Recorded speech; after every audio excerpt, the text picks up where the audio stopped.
Well, that may be a little. The midnight 40-minute fireworks show. Fireworks show? Our air quality is tricky.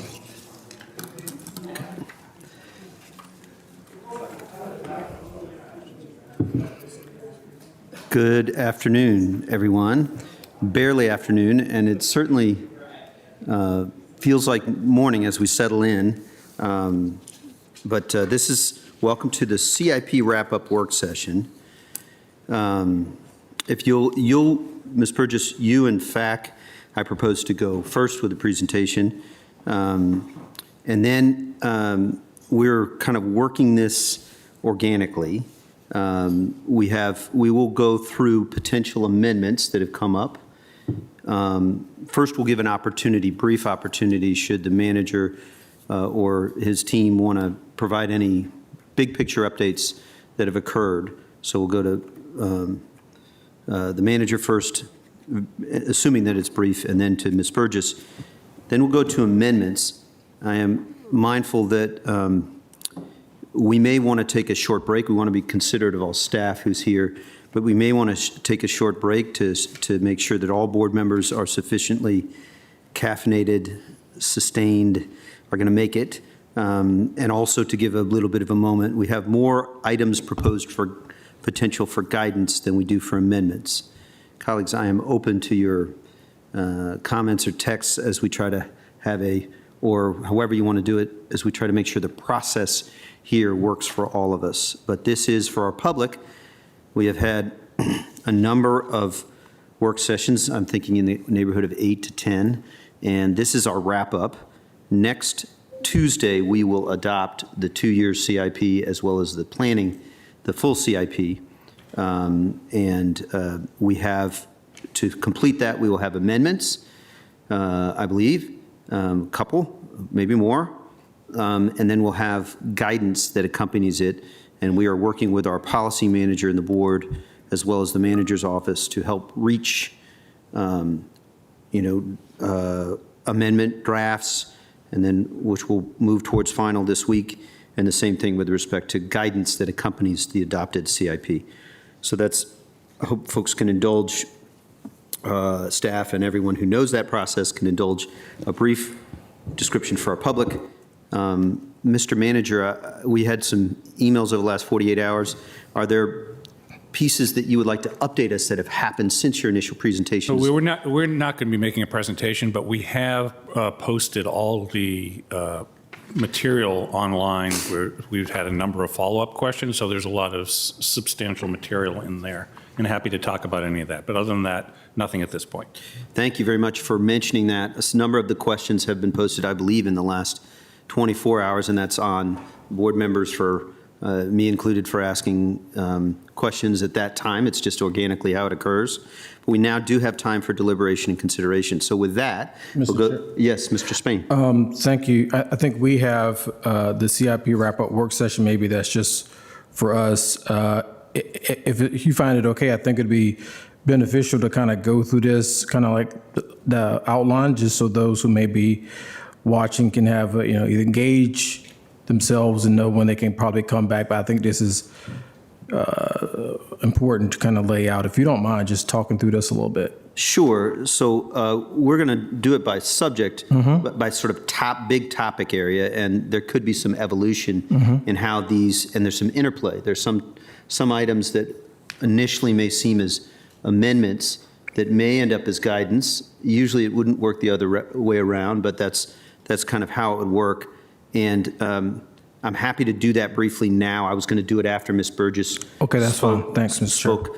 But why don't we go with that, just so that we can engage with Ms. Burgess. And for those tuning in, we will give her a sort of a context in the next, I'd say, depending on Ms. Burgess and our questions for her, sort of 10 minutes or 12, 15 minutes from now, depending on how that organically works. But thank you for mentioning that. I do think it is appropriate to give people that context.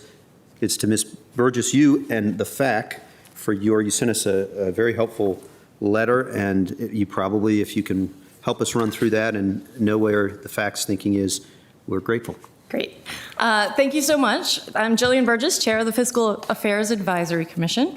And I want to thank everyone here, and especially to staff. Staff did a great job with their presentation, answering our questions. It's all this is very complicated subject matter, and we really do appreciate it. Also appreciate the IT staff that puts everything online. And to anyone watching, members of the public, there's so much public information out there if you go into the county's website. The board has asked questions, the staff has answered that's up there, and you can watch all the videos on 2x speed, which is great. So thank you very much for all of that. Speaking of speed, I'm not going to run through every single recommendation of the FAC in detail out of respect for your time, but we did send a report with 9 total recommendations, and I was going to go sort of thematically and cover them briefly, and I'm happy to answer any questions. Great. So with that, we do have a presentation to pop up. Thank you very much. Okay. So next slide. Generally, and actually just pop over to the next slide. The themes are in 2 broad categories. We have recommendations related to this proposed CIP and recommendations on the CIP process. Related to this proposed CIP, these are really big picture recommendations, in part, as you'll hear me talk about, because we didn't have recommendations to change very specific line items or change where money is allocated. It's more where we could be spending our time to improve how the money is allocated. And then the second bucket is how the process works. So the big themes under those. For this CIP and for specific CIP projects, we think there could be better partnerships to use our assets better, to get more efficiency, to get more bang for the buck, so to speak. And we think there's ways to get better project delivery.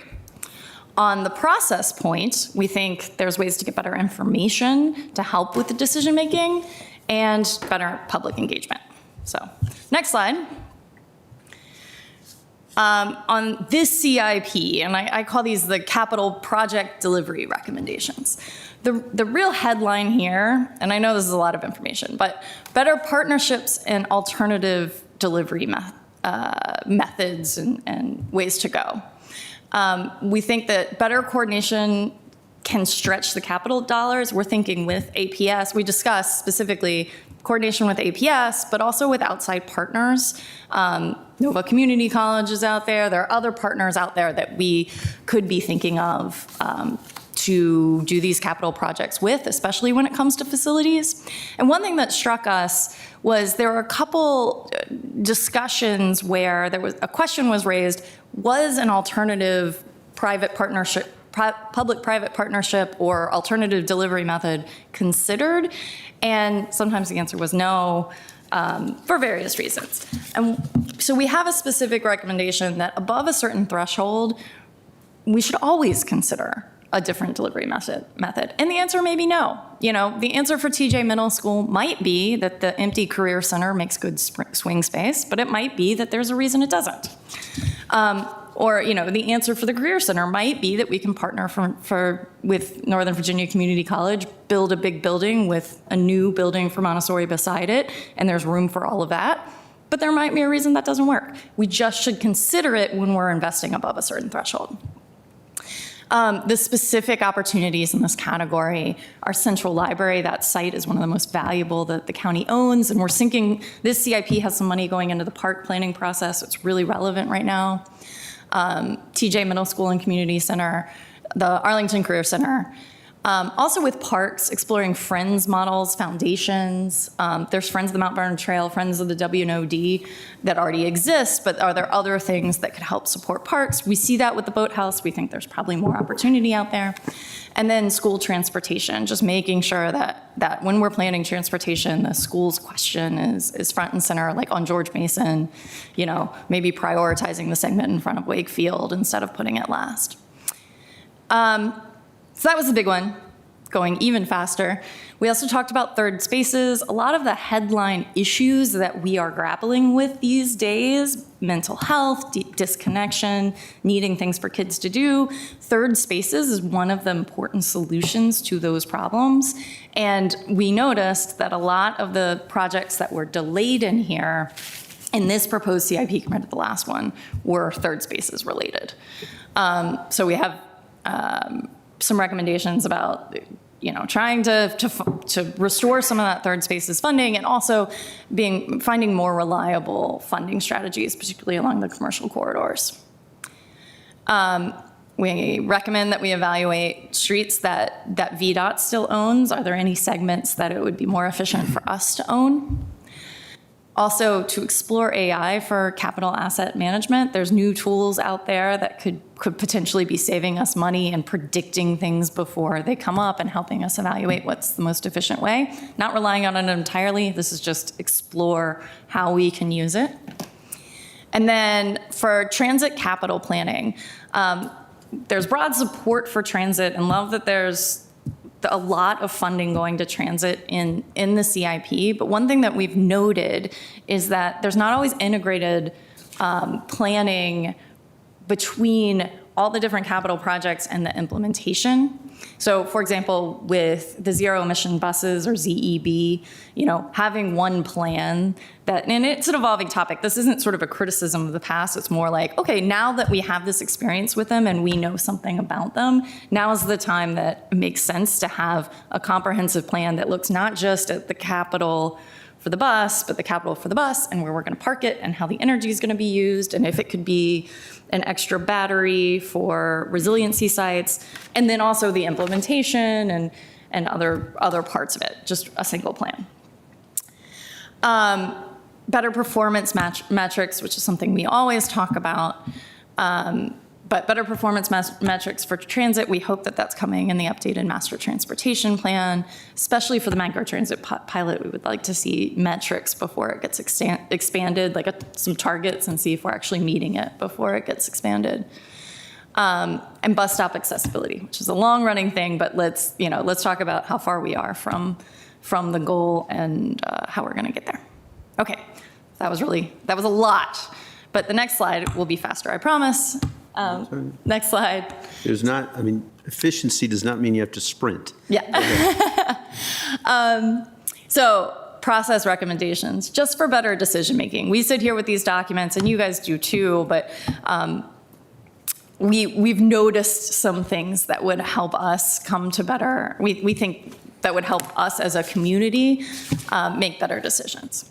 So on facilities, we do a pretty good job of the inventory of the condition of the facilities. What we don't have are utilization metrics. We brought this up in the operating budget, but we think that looking at the CIP really underlines it. We have supply, we don't have demand, and developing those utilization metrics, I think, would help us a lot in just how we spend our money and find places where we could get some more efficiencies or have some improvements. And then for individual projects, we think risk metrics would be helpful. For example, in the public safety area, especially with the jail, there's a lot more investment going on there, and it's a bit hard to evaluate what investment is really public safety, what investment is risk of failure of a building, and what investment might be sort of a nice to have. So having metrics and having some data there would really be helpful. Also, we recommend that there be standardized summaries and that changes all consistently be explained. We're definitely moving in that direction. Just have some recommendations around there. Finally, better engagement.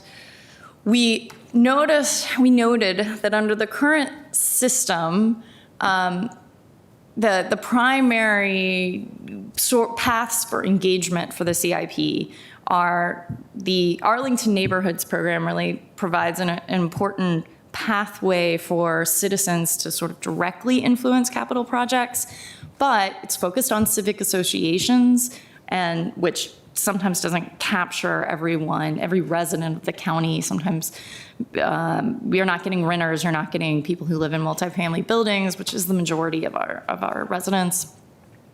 And so we think, expanding opportunities for individuals and civic groups, in addition to civic associations, to have a role in the process is important.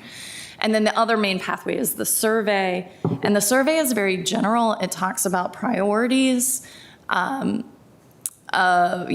general priorities of the county, which is great. And that's a great way to capture people who are invested at a very high level. But there are people who are more invested than that. And so maybe an extension to the survey, getting into more depth and allowing people to comment on specific projects in that way. We're here with a staff-developed project list. The opportunity for individuals or civic groups to propose projects is important. And that's all sort of related. So with that is my very quick summary of everything in the report, which has a lot more information, but I'm happy to take questions. And I, again, would like to thank staff and the work of the commission. Thank you, Ms. Burgess, and thank you as well to Ms. Cunningham, liaison, who was able to help me move off a dime to work. You guys have been working together, and I can hear pieces of it. I'll open the floor to questions for everyone. I see Mr. Karantonis' light at the moment. I'm sure there could be others, but Mr. Karantonis. Thank you.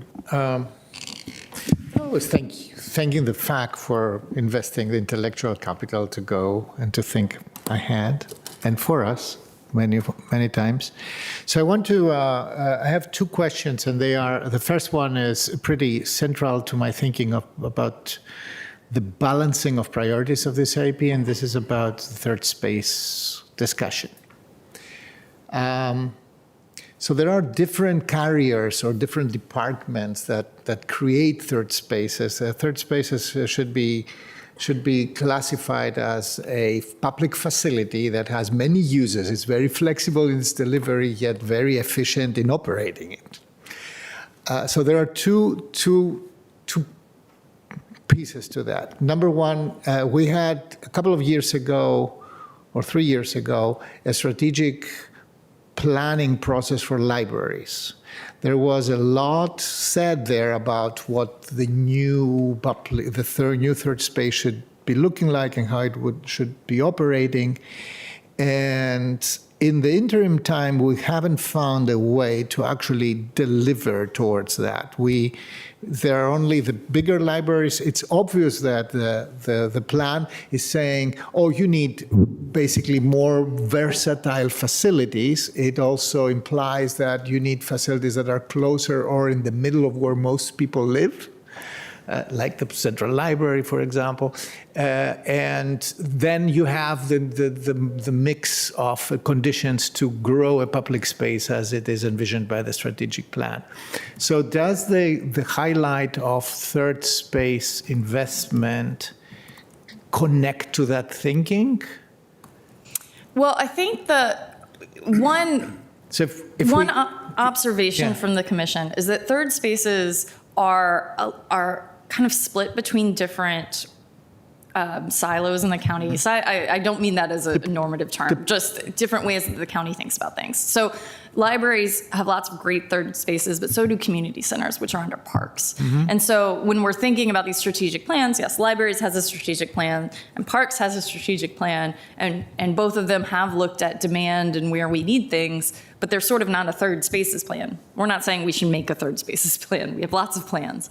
But this has kind of ended up in a bit of a gap where you have two different plans that are not necessarily lined up. They don't really talk to each other. They're just sort of separate. So that was the discussion at the FAC table, that these two plans don't totally talk together, and therefore we don't have one vision for third spaces. I appreciate that. There is some siloing between different, in the division of labor between the Parks and Rec and libraries, there is a division. Yeah.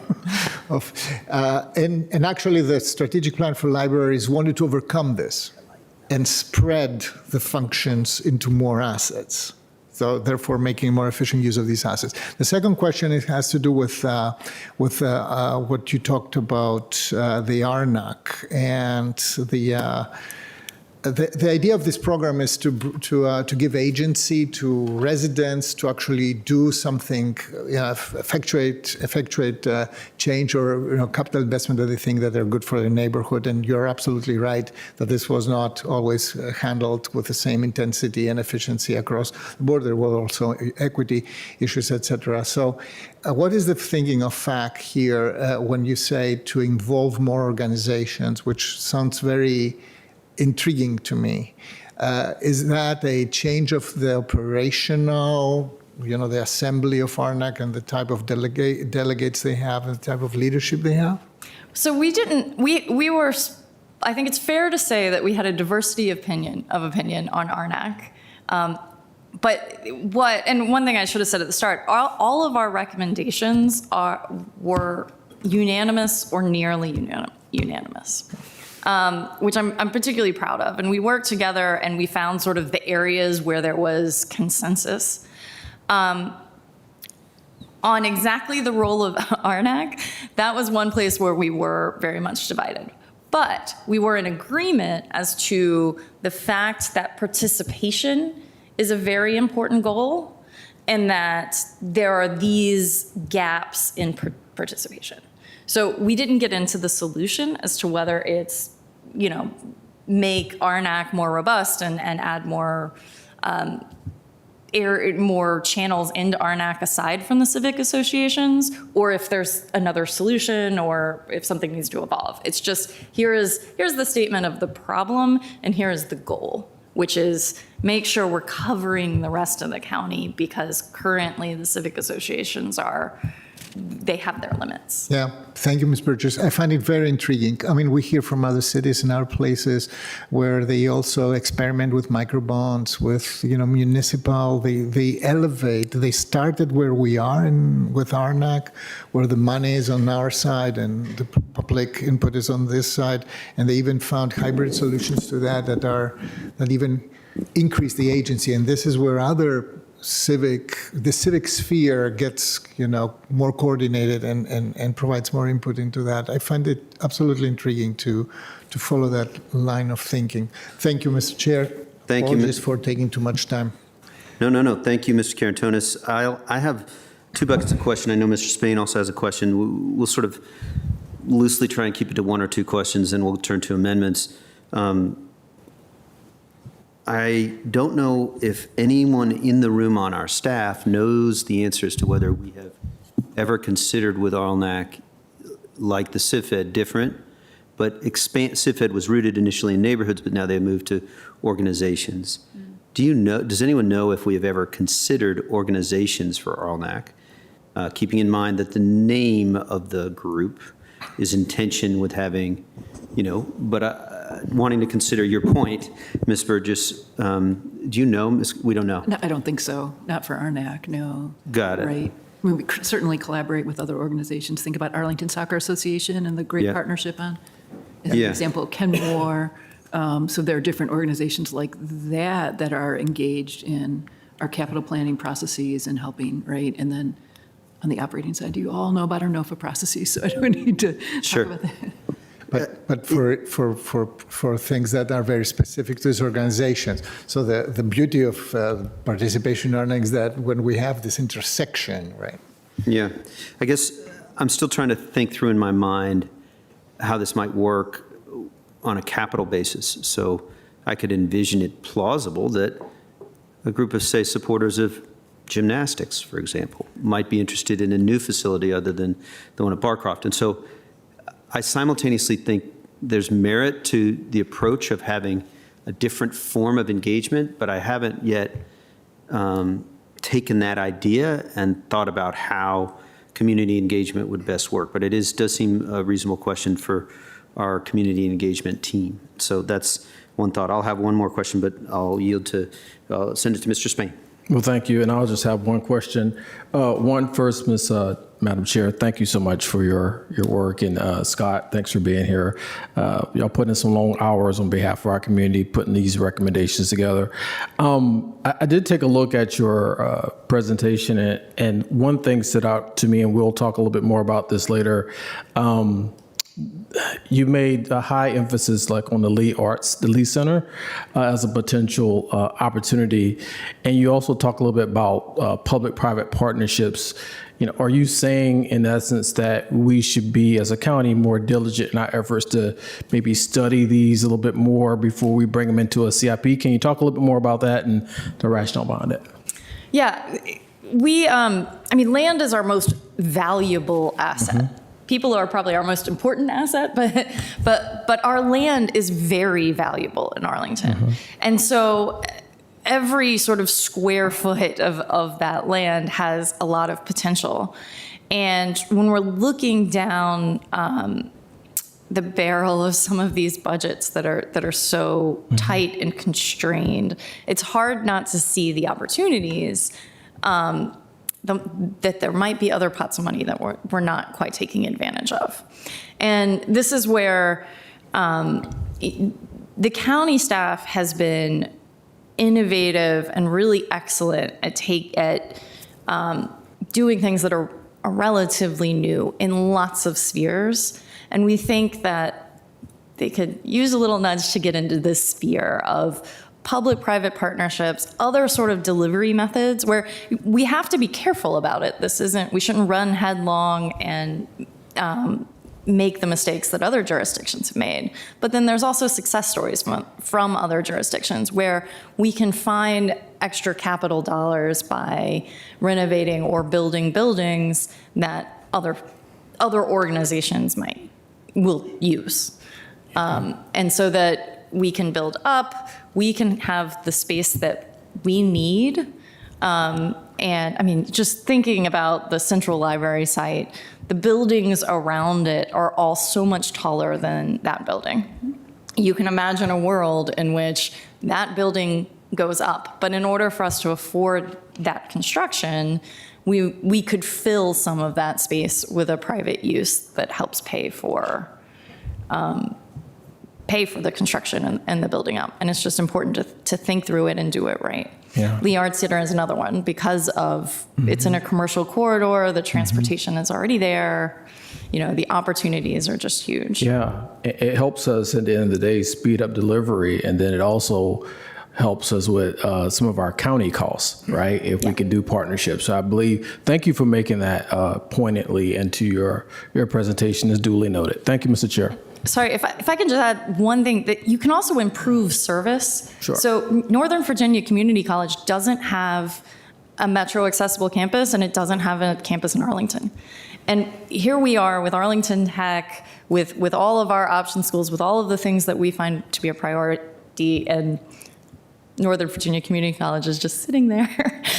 So that, you know, if we could find a space for them, it probably would not only help us fund it, but also provide a better educational path and a better service path for residents that would want to take those classes. So it's not just money, it's also improved service to go along with the funding. Thank you for that way of thinking. Appreciate it. Point very well taken. I actually invite you and others, my experience when I was liaison with the Northern Virginia Community College, I started with all this eagerness to get a site, not just in Alexandria, but in Arlington, for goodness sake. I did not eventually run into a ton of enthusiasm from their board in this virtual world, and so I'm not, your solid thinking is there irrespective, but if someone can disabuse me and say there's hope there, I'd love to pass that to someone in addition on that specific item, but more broadly, point taken. And Vice Chair Coffey and then Ms. Cunningham. Yeah, I guess I'm just thinking about the times, at least one that I'm aware of, that we have done public-private partnerships, right? Because if you think about the HB Woodlawn and the Heights and the fire station and the housing, like that was a public-private partnership. And I don't want to put staff too on the spot, but I know we are thinking about it. I think in the scoping of the Lee Center, at least one or two of the options include the possibility of some form of external partnership. And so I just would invite staff to maybe share. I think we are all discussing it. Maybe this goes to the more communication side of things that it isn't always making it out, but I think we're always thinking about who else we can bring in, and especially if those people can bring money to the table for us. The short answer is yes. I mean, we rely on the board giving us direction. I'll go back as far back as the Arlington Mill Community Center, which is probably at this point, the charge we got on that was 15 years ago, where we were directed by the board to do a public-private partnership. And Western Roslyn Area Plan, which you were referring to, that led to Fire Station 10 being part of the overall development, was guidance there. And that's part of when I say that, we're looking for guidance from the board about what might happen with Lee, or in the future when we've laid out a timeline for what would happen in the Quincy Park and Central Library area, absolutely a part of that conversation. Places where it simply won't make sense. I'm just going to be bold enough to say that if we're looking to do improvements to our jail, I'm not interested in a public-private partnership. But so we can't say it applies everywhere. Sure. So. No, I appreciate that. And we did note in the report a couple places that they're already in there. And this isn't to say that it's not happening at all. We just would like to put the nudge in there that there could be more. And we did note that there were a couple projects that were discussed, not on the county side, where when it was asked, did you even consider something else? The answer was there was no consideration at all. And, at some point, if there were a clear line that we're not spending X amount of money without consideration, and even if that consideration is it's the jail, at least consider it. Yeah. Great, thank you. Is that it? I saw, Ms. Cowan, did you want to add to that, or you don't have to?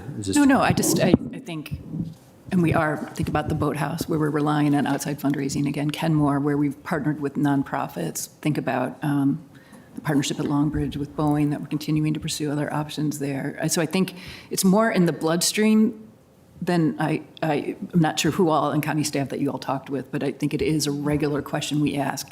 I would also just note that every site in county is so site-specific. So what is the possible without having a conversation on trade-offs? Like think about Lee Center. We have a park there that's heavily used by other partners. How are we going to talk about that and what the possibility of those partnerships are? And I think that's why we need to be really working with you in the community about laying out, just rather than just saying broadly public-private partnership, what is the scope of that? Because in order to get any yield on a particular site, you really need to know how much space, how tall are you willing to go? Mm-hmm. What are the other public policy goals that you might want to pursue as part of that partnership? Then go right into what a financial yield could be. Affordable housing is a priority. We're not going to get a great contribution to a public facility if we partner a public facility with affordable housing, which is exactly what we should be doing. But I just want us to really think through, and that's where we need engagement with you all. I would also remind you on Arlington Mill, it was one of the first projects I worked on with the county with actually Greg. And when we did that public-private partnership there, the first time it fell apart. I want you to know that. They're very complex deals. We spent about 2 years working on it. It fell apart for a variety of reasons. We ended up in a great place with True Grounds, opposite True Grounds. But it is not an easy pathway. It is very complex. And so we just have to be realistic about, so much about is the counterparty risk. Do you know what I mean? Who are you working with? What are their interests? So anyway, just wanted to say all that. No, I think that's great. And it largely touched on my kind of concluding thoughts, which in some ways it feels almost like we have a slight chicken and egg problem, because until we do the engagement to decide what direction some of these projects are going, it's really hard to imagine engaging any sort of external partner on what that could look like. But I do think that there needs to at least be a sense of that this is on the table of something that we want to be considering and talking about without providing perhaps too much direction that it preempts what the engagement process. And I think we'll get to that circular problem on at least one facility when we talk about guidance. And if I may, I think the utilization metrics point kind of gets there, because there's one thing just to document what's happening today, But the next step of that is what could be happening. What's the denominator, right? Like we can tell you how many hours something is open, but how many hours should it be open? And that's, the first step is just to figure out how we are using the facilities we have. And then the next step is to figure out what the utilization could be. So it's all in that direction. Thank you. All of that is very helpful, and I do think we will get to some of the issues there as we go forward. Ms. Cunningham. Yeah, I mean, I just, it was one of the pieces when you summarized the conversations y'all had, and it's right at the top of your proposed capital projects, but that, and I think it really respects a lot of feedback we've heard from some of these bigger projects, which is when they move around in the CIP, right? The CIP, again, is a 10-year plan that's really a 2-year plan with some, rounding of what we think might happen. And it's really hard on communities when you have your heart set on a new library at Central in one decade and it shifts to another decade, or Virginia Highlands or Lee Arts Center. And so I really like the idea of like when there's a shift of more than X years, which happens sometimes as we're rebalancing, that's a moment where you say, what are the avenues that might be available? And I think one thing that other jurisdictions have done, and we haven't done as publicly, at least, I think some of it happens at the staff level for sure, but is to say, hey, we've had to delay this project and we're not going to get to it until later. If anyone has any ideas and want to bring them forward, so an RFI process or something for some of these bigger parcels that might even go ahead of the engagement. It's sort of a precursor, and you're not committing to anything, but you're collecting ideas. Because I think we're going to continue across the next decade to have a lot of conversation about these bigger projects, about revenues that are tighter, about climbing costs in other areas, and so ways to open up to that creativity in addition to the great work we're already doing at the staff level, I think is a very important point. I also wanted to go back to the third space piece because I know our chair thinks that I probably planted this, but I actually didn't. I really didn't. So I'm really thrilled to see it, and I think we hear it in the community as well. And I wonder what thoughts you guys have about how to weave together in the public spaces master plan or in an overall arching element. How do we get that right? Thinking about libraries, thinking about parks. They're not all buildings, right? They're gathering spaces, community centers, public-private spaces, or publicly accessible private spaces. What thoughts do you have there, or what questions would you like us to work on so that you can strengthen those thoughts?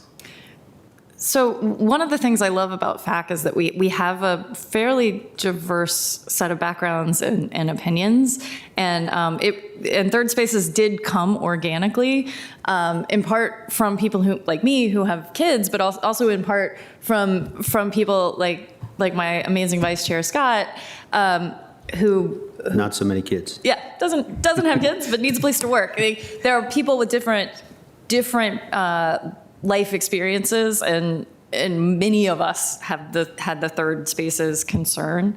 As far as your answer, I actually don't have one right now, but we as a commission are happy to take that back. Like that is a great, we call it the off season between budget and one budget and the next budget. So we have a few months of off season where we do some work, and I would love to take that back as an off season discussion for us to have. Yeah, I think that's great. And I think some of the original kind of community facilities study efforts a decade ago were trying to open this question a bit. And we may have gotten stuck on the facilities piece because it's not all a roof. It can be a plaza. It can be a bus stop that's cool and has a little, I don't know, but, it could be a public art piece. And I think to zoom out a little bit and think more broadly about that with schools is a pretty important thing that maybe FAC and or JFAC together could help us move the ball. Great. Thank you for clarifying that the third space was separately arrived at. And it's very helpful. I am mindful of time. And I do have a specific question that loosely I'm hoping the manager or his team or some of the 4 or 5 folks who I associate as facilities engineer wonk leader types who are in the audience might be able to tell us, which is, you mentioned AI. Do we use, to your question, Ms. Burgess, do we know if we use AI in capital asset management yet? Is there a head nod? Or I'm fine with folks to come up, but I also imagine that the answer could be no, not yet, and we're thinking about it. I'm not, I think I've already demystified that I do not have great AI command myself, but I do think it's a relevant question to ask, either now or prospectively. We're going to have Adil answer that question because he actually has those 2 letters in his first name, so go right ahead. Yeah. Yeah, as far as, I think it goes back to predictive modeling and some of the things. I think, we are very much moving towards a data-driven approach of how we manage facilities. A lot of the comments from FAC, I just had a chance to look at it, I think we're very well aligned on.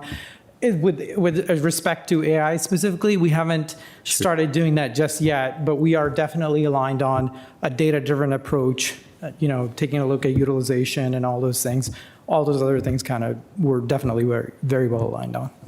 Great. I would imagine, I'm not sure that I'm there on guidance, but in the next CIP, as we lead into it, I really think we're going to have to think more granularly about data and also perhaps at least consider a tool that, from what I know about AI, could be useful. Ms. Coffey. Yeah, I worry a little bit about that, as I worry all things AI, but especially thinking about liability and risk and relying too much on models that may not know all that they need to know, especially when it comes to things like facilities and maintenance, because so much of it is tangible, making sure that we don't rely too much on predictive things versus true measurement, which we do, I think, a pretty decent job at, I think, because ultimately, just because a model says this roof should last 5 or 10 more years, if we are seeing things or we know things, I guess I question kind of like the utility of that in terms of we have processes that work for us right now, and injecting a level of unreliability, especially knowing that these predictive models are not nearly as good as everyone thinks that they are at this point. We're still a ways away from that level of reliability. Sure. Got it. And I know that Mr. Caratonis has endless intellectual curiosity, so he will want to jump in on this. I would just say that over the weekend I learned of a high school friend who is using AI as a substitute for their own personal financial planning, and you can imagine I was aghast. So I'm hoping that we can move beyond, as a tool is what I'm hoping, and there won't be guidance, at least from me, in this, but that's what I was thinking of. Mr. Caratonis, did you want to add? I would like to compliment a little bit Ms. Coffey's thinking. We haven't yet modeled the system. And by the way, the model will look pretty much like our preferences. Major cities are trying right now to figure out what the promise and what the reality of that is. And they start mostly to the economic efficiency of investment here. I'll give you an example. One line of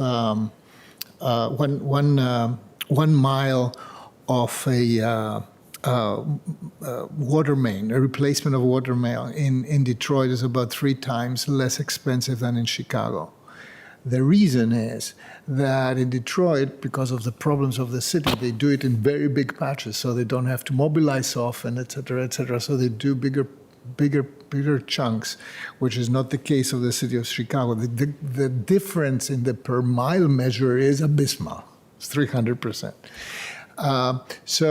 We are not yet there to have understood that. We are about to standardize and understand that, and I believe that you provided a very good explanation of what is your modus operandi right now. If you pair it with the fact that we've seen our pay-go budget going down and being very constrained, that's the point where I would begin to expect some return on investment in anything that is, automated or algorithmic. The other thing is, I really want to understand how metrics work. For me, there are also other things, like, for example, measuring emerging needs. We put a library in this building. This library is actually so popular that I would easily say that's too small for the place it is. And the proxy measurement is how many people live around here. Yeah. And so I believe that it is easier to see the need than before we measure performance. And measuring need is, for me, an absolute priority right now. Thank you. It seems to me that we will, the place, yeah, you're okay. Run while you can. The place where it seems that all board members have come together, and maybe this can be helpful, is around data, which is on individual need as well as performance. And so that, as we look forward, it remains to be seen whether that would be a guidance piece, but certainly I hope it's useful as we're planning for the next time. And I see your light on. Concluding thoughts to you. Oh, Ms. Cunningham, go ahead. I just wanted to lift up two of the other things we didn't spend quite as much time on.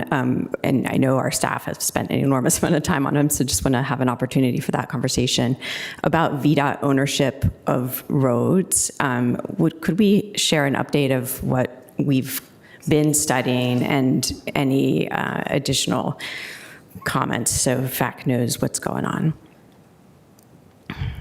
And I can have transportation, Sarah, come up. I think we have done some initial evaluation of Langston. And I know, Mr. Spain, we were working to get with you and the Langston Boulevard Alliance at the Langston Boulevard Alliance timeframe, which they delayed. But it does come at an additional expense that we think we should talk you through, and other control issues. But Sarah, why don't you go ahead, please? Sure, yeah, and just to pick up where Ms. Cowan left off, it does come at additional expense, and we've done some rough high-level calculations of what that could be on certain corridors. We did speak specifically with VDOT on Langston Boulevard. We've thought, and you made mention, Ms. Burgess, of could it come in sections, and from an operational maintenance perspective, that wasn't something that VDOT was really willing to entertain. It was kind of an all or nothing perspective from their mind. But we haven't gone further with them because we first needed to understand the cost implications. There are also other implications on Langston Boulevard related to the National Highway System and agreements with FHWA that would have to be co-signed with the county should we want to take over, which is something that we'd not run into with Columbia Pike because it's a different classification of roadway. So there's layers there, and we're starting to compile documentation that we can brief as needed. So we're doing a deep dive on Langston right now, and then I think FAC was interested in some other, probably Glebe, if I had to guess, and some others. So this might be a model for how we'll look at that going forward. Yeah. With similar complexities, and Yeah. much longer, and Yeah. a lot of other federal. Right? Yeah, yeah. I mean, I think the first big-time pass is pretty federal compelling, connections, yeah. that the costs are really ginormous, and probably this isn't the right moment for it, but it's important to do the analysis, and it's a logical question, so thank you for elevating that. The other one was really just overall delivery risks, particularly on the large transportation projects. So I don't know if there's any comment we can make on that, but especially the projects, a lot of our transportation projects have regional funding. It's all this dedicated funding that you couldn't use to do a third space or something else.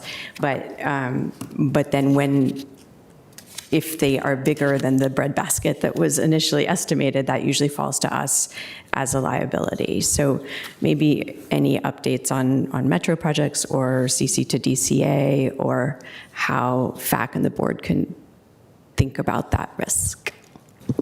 You thought you got away. I'll just start off a little bit too. I mean, of course, as you know, Crystal City East was our first example of a PPA, right? Mm-hmm. Through delivery. The first, so it is, and with Clark, and it's going really quite well. So again, we do pursue these things, one of the biggest ones in the state. Ballston West, we are doing a design build there. So for such a complex project, and probably the second biggest, most complex project beyond Crystal City East. So we're pursuing that, and hopefully we will have a initial construction project to the board contract, or I should say the initial phase, this fall.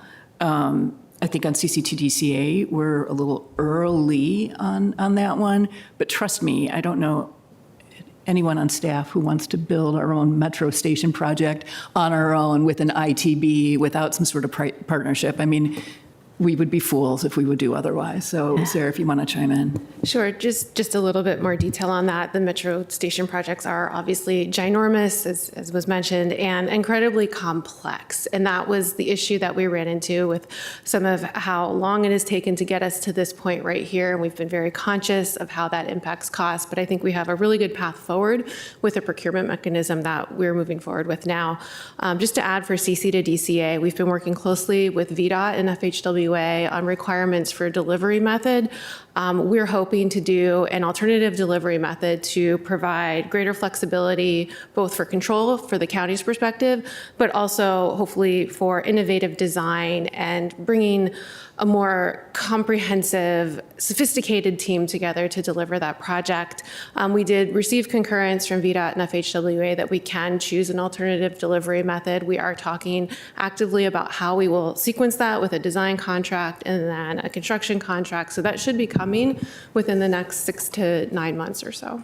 Great. And I hope that helps kind of Yeah. bring to life the work that's happening inside the building. That's very helpful. And I just wanted to reiterate what's been said before, that the presentation of the transportation capital budget was really excellent. It's very, very complicated, and you guys have the risk measures in there that was just very helpful for us. So a lot of gratitude to you guys for doing that, and really appreciate that you tried a bit of a different presentation year over year, and it, hopefully you've gotten the feedback that it works. We definitely thought that works. If anything, the one thing we would say is it could have a little more information about funding sources, and and then we think that maybe that could be a model for other parts of the capital budget. Maybe not an exact model because different parts of the budget are different, but the stoplight sort of risk grading and stuff was really, really helpful. So thank you. That was really great. Thank you for the conversation and the questions. Is that great? So Ms. Burgess and Ms. Crawford, I think you're off the hook for now. And Ms. Burgess and Mr. Pedowitz, if you're able to stay, that's great. I'm mindful that there are other things in the summer to be doing. But we will switch gears now to a discussion of CIP amendments. And Mr. Kushner, I'm going to ask if you might eventually share, Mr. Spain asked for kind of a review of the CIP amendment topics and proposed guidance. We are not at a stage, I believe, listening to and trying to consolidate everything, that we are in a place for most of the potential amendments to, I don't think it's useful at this stage to get to precise language in most cases, but I do think it's useful to talk about concepts so we understand and have some alignment on the concepts. And so if you could put the list up, it will also help for those following at home, which there may be some, I don't know. There may be a few particularly interested in particular topics. What I'm going to propose to do, colleagues, and it's really open to your will, is that we try to work through the potential amendments on a get the concepts basis and shift to trying to get to 115 by when we will have gone through all the amendments. Then I'll propose that, and I hope staff, this isn't too much of a problem, who needs to stay for all the guidance. You may not want the glory of all of the topics of guidance that we'll go to. I would propose to take a 15 to 20 minute break because not all of us actually, we just need a minute to take a breath. And we can skip that if we need to, but I would propose that approach. For awareness, we do have a 3 o'clock deadline by which we need to have mostly finished because we have a couple of staff who have equally important commitments, believe it or not, as the county board and they need to step out by 3 o'clock. That doesn't mean we have to hard stop at 3 o'clock, but it is advisable since key folks have one of our key folks in particular has a 3 o'clock commitment, so we'll try to work through that. We'll just go through these in order of the amendments. And so I would guess that the guidance pieces of this, one slight tweak to that list is that the Lee Center piece of things, and we have a moderately interested member of our audience who is here on that topic and has been here 3 or 4 days of the past month. So the Lee Center piece, I propose that we pull that up into the discussion of third spaces. They're not the same, but there's some links. So we'll go through the Lee Center, I hope before 1:15, 1:20, and then we'll come back. The first topic is Quincy Park, and I'll go to you, Ms. Cunningham, in a moment on that one, mostly to filibuster and give you time. I will sort of first go to energy unless you're fully ready. If you're all set, we'll go to you there first, and then we'll go through the rest of the subjects.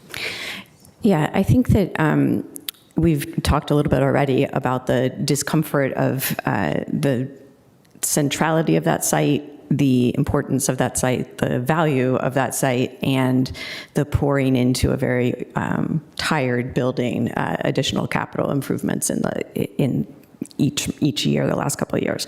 So I would like us to consider asking staff to come back with a initial kind of pre-planning effort on Quincy Park that would include potentially seeking an outside partner, and that could lead us to move faster on stopping the bleeding on the existing building and using that site more intensely.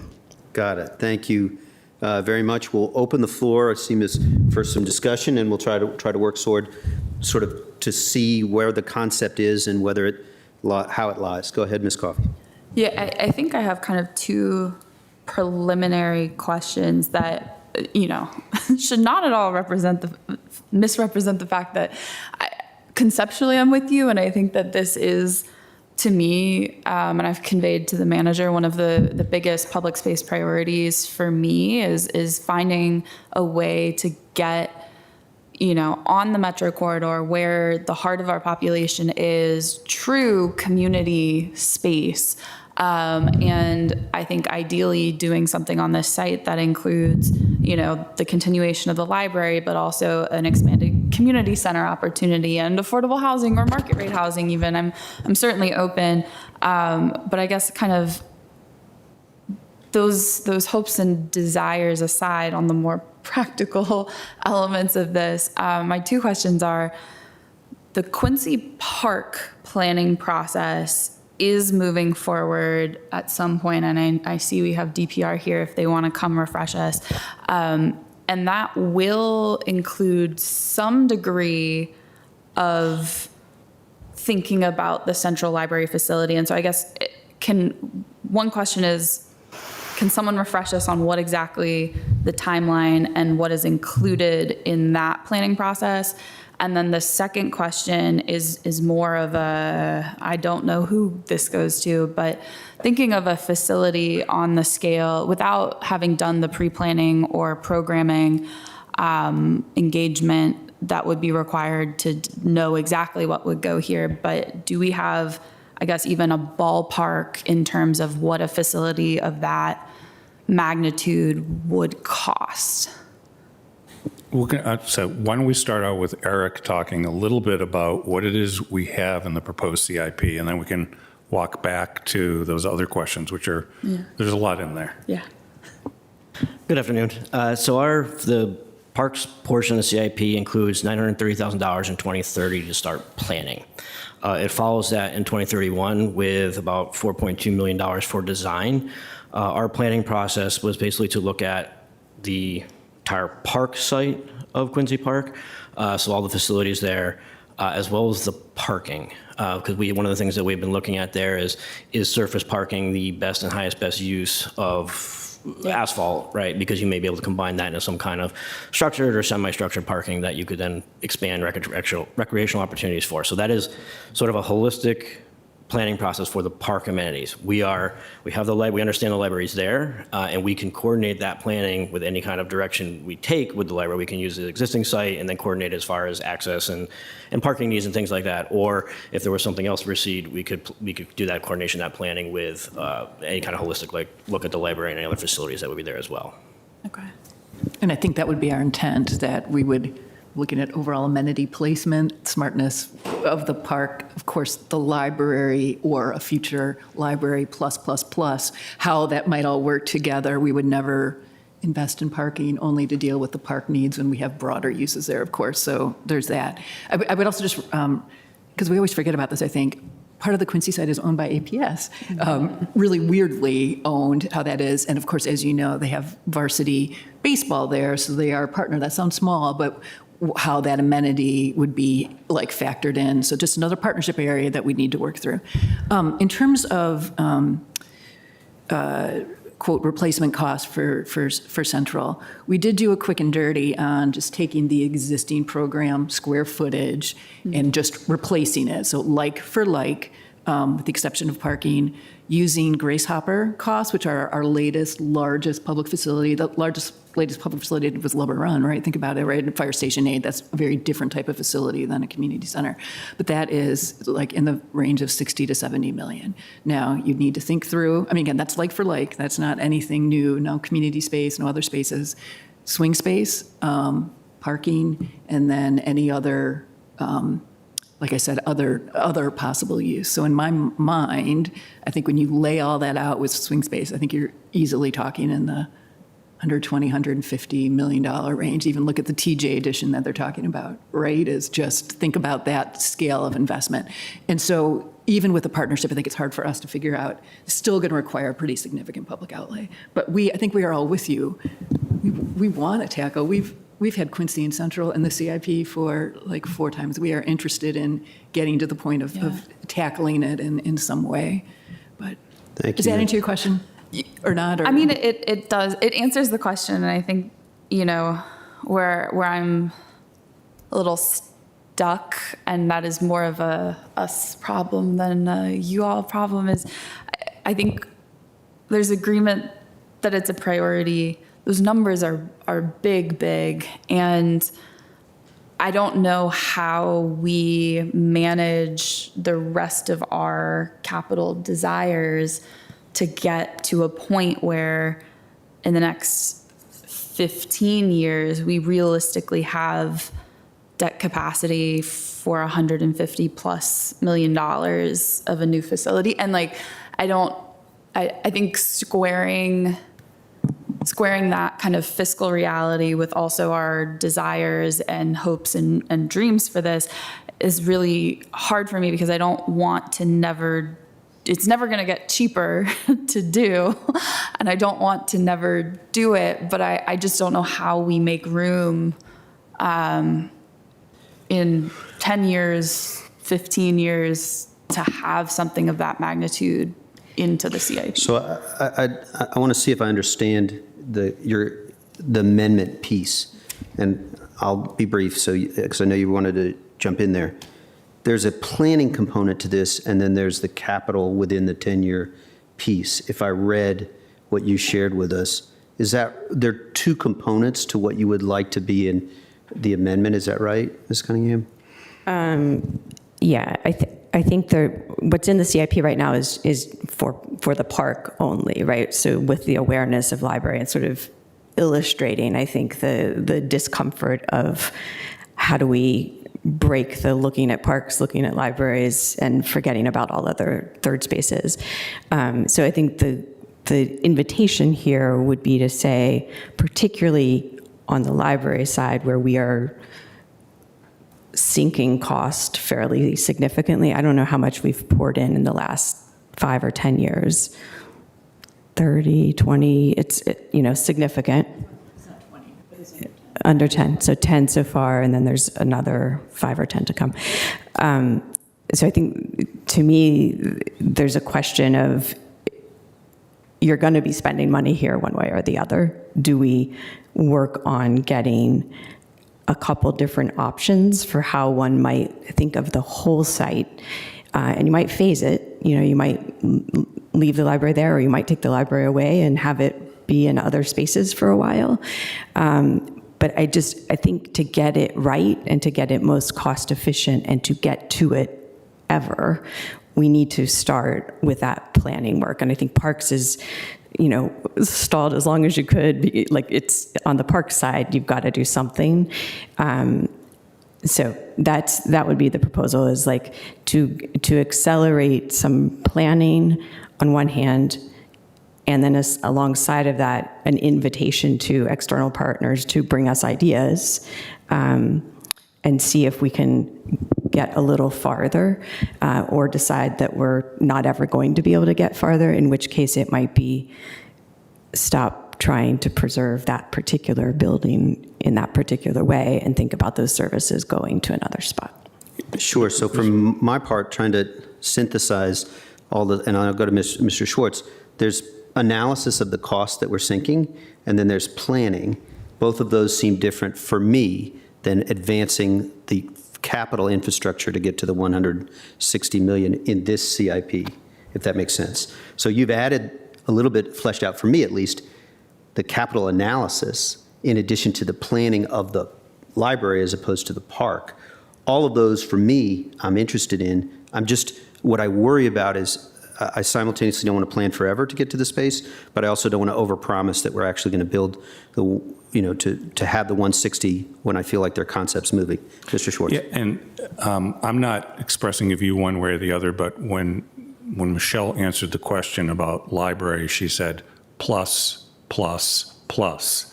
Okay, and so if you're suggesting that we move ahead with planning, then I think you're going to need to think about what those three pluses are, how many pluses you want, and when you want us to consider the pluses, or, no pun intended, whether they're going to be additive. We consider the first plus, and then we look at another plus. That's all just to lay out. And I don't think you need to answer that right now, but those will be the questions as we launch into it, because I have a number of letters from community members dating back 15 years saying they want this to be like Central Park with no buildings there, or they want it to be something that will help the county pay for it by including commercially owned condominium units on top of a library, or affordable housing. I mean, you can go down the list, and that's without even scratching the surface on what Ms. Coffey had talked about, which was a community center type of function. So there's going to be, I'm just saying, those will be additional questions, and I don't know if you wanted to add anything to that. No, and the only other, you just can't reach out to partners without giving them some vision. I mean, there's just not, we don't have a list of 5 people who are going to say, hey, would you invest in this area? They're going to want to know. They're all in different businesses. Do you follow? Like, it's difficult. We have to think through. We have to give them some scope, and they will want something in return.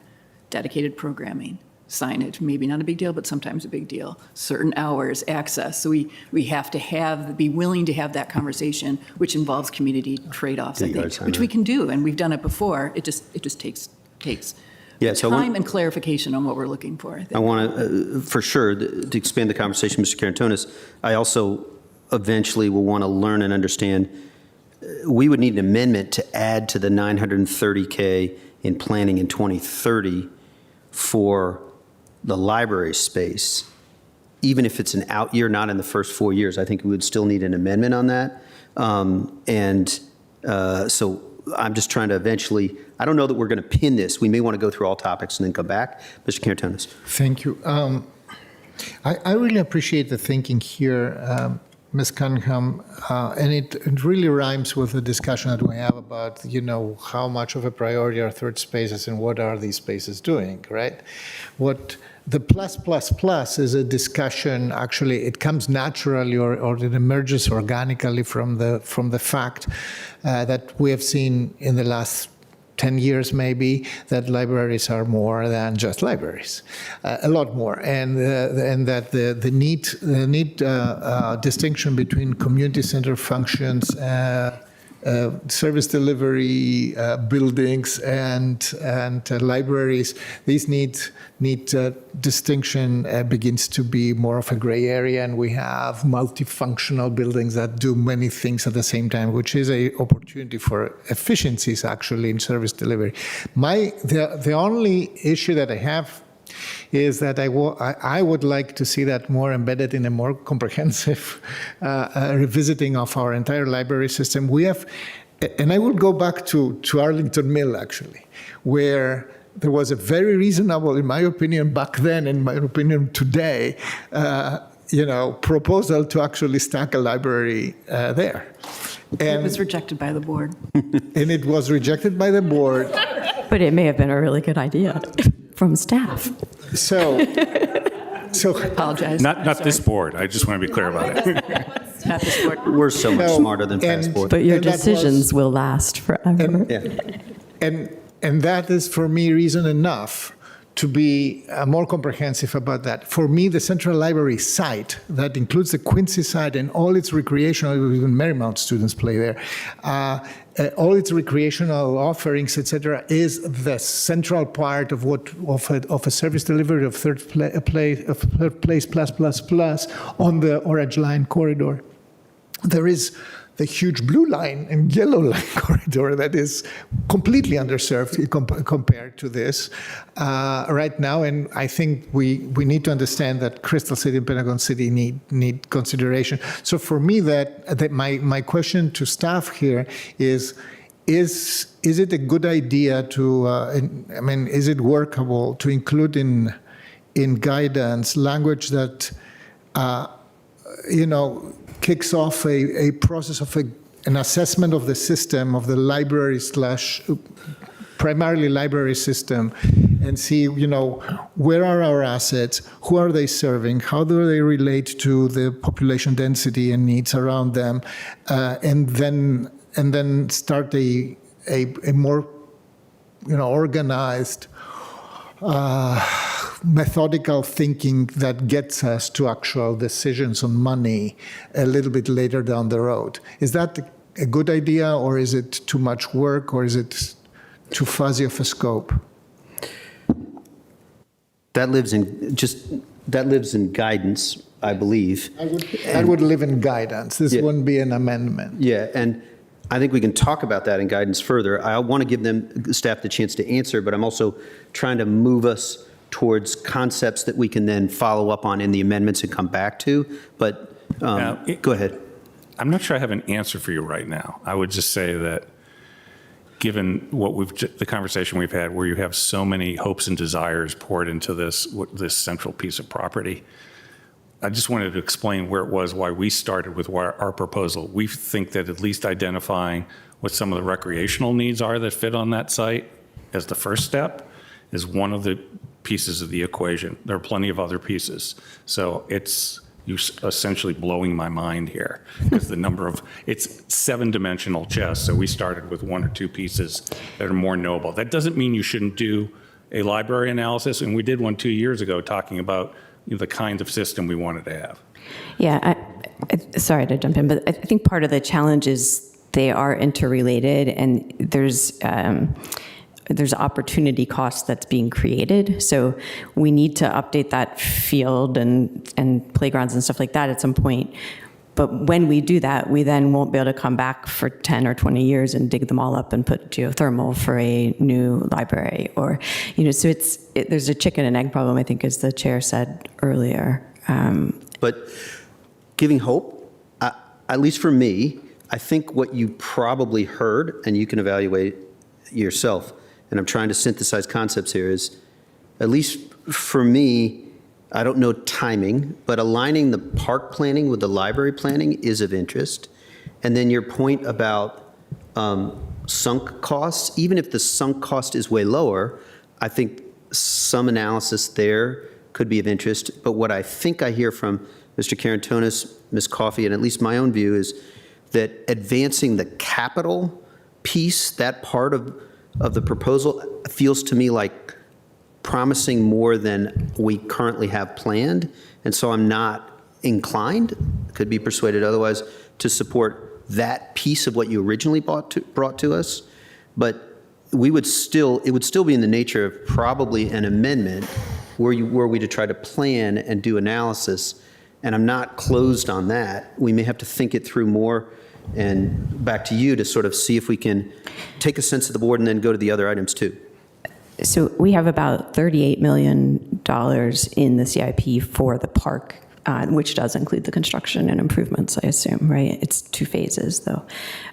So I guess, yeah, to your point, like at least having the conversation on how libraries and parks and other third spaces want to interact in the future when we do invest in them. I think we need to have that conversation before we are digging on the park, and we have only so long before we have to be digging on the park or dealing with some major disruptions.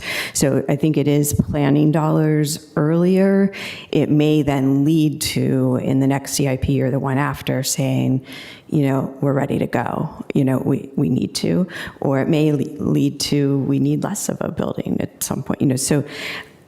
Sure. But I think some of that thinking, and to Mr. Carantonis' point, it is countywide. We have the same issue in Aurora Highlands and Virginia.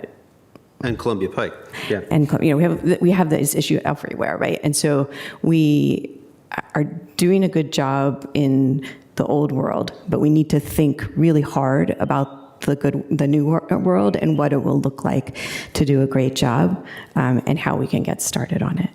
Great.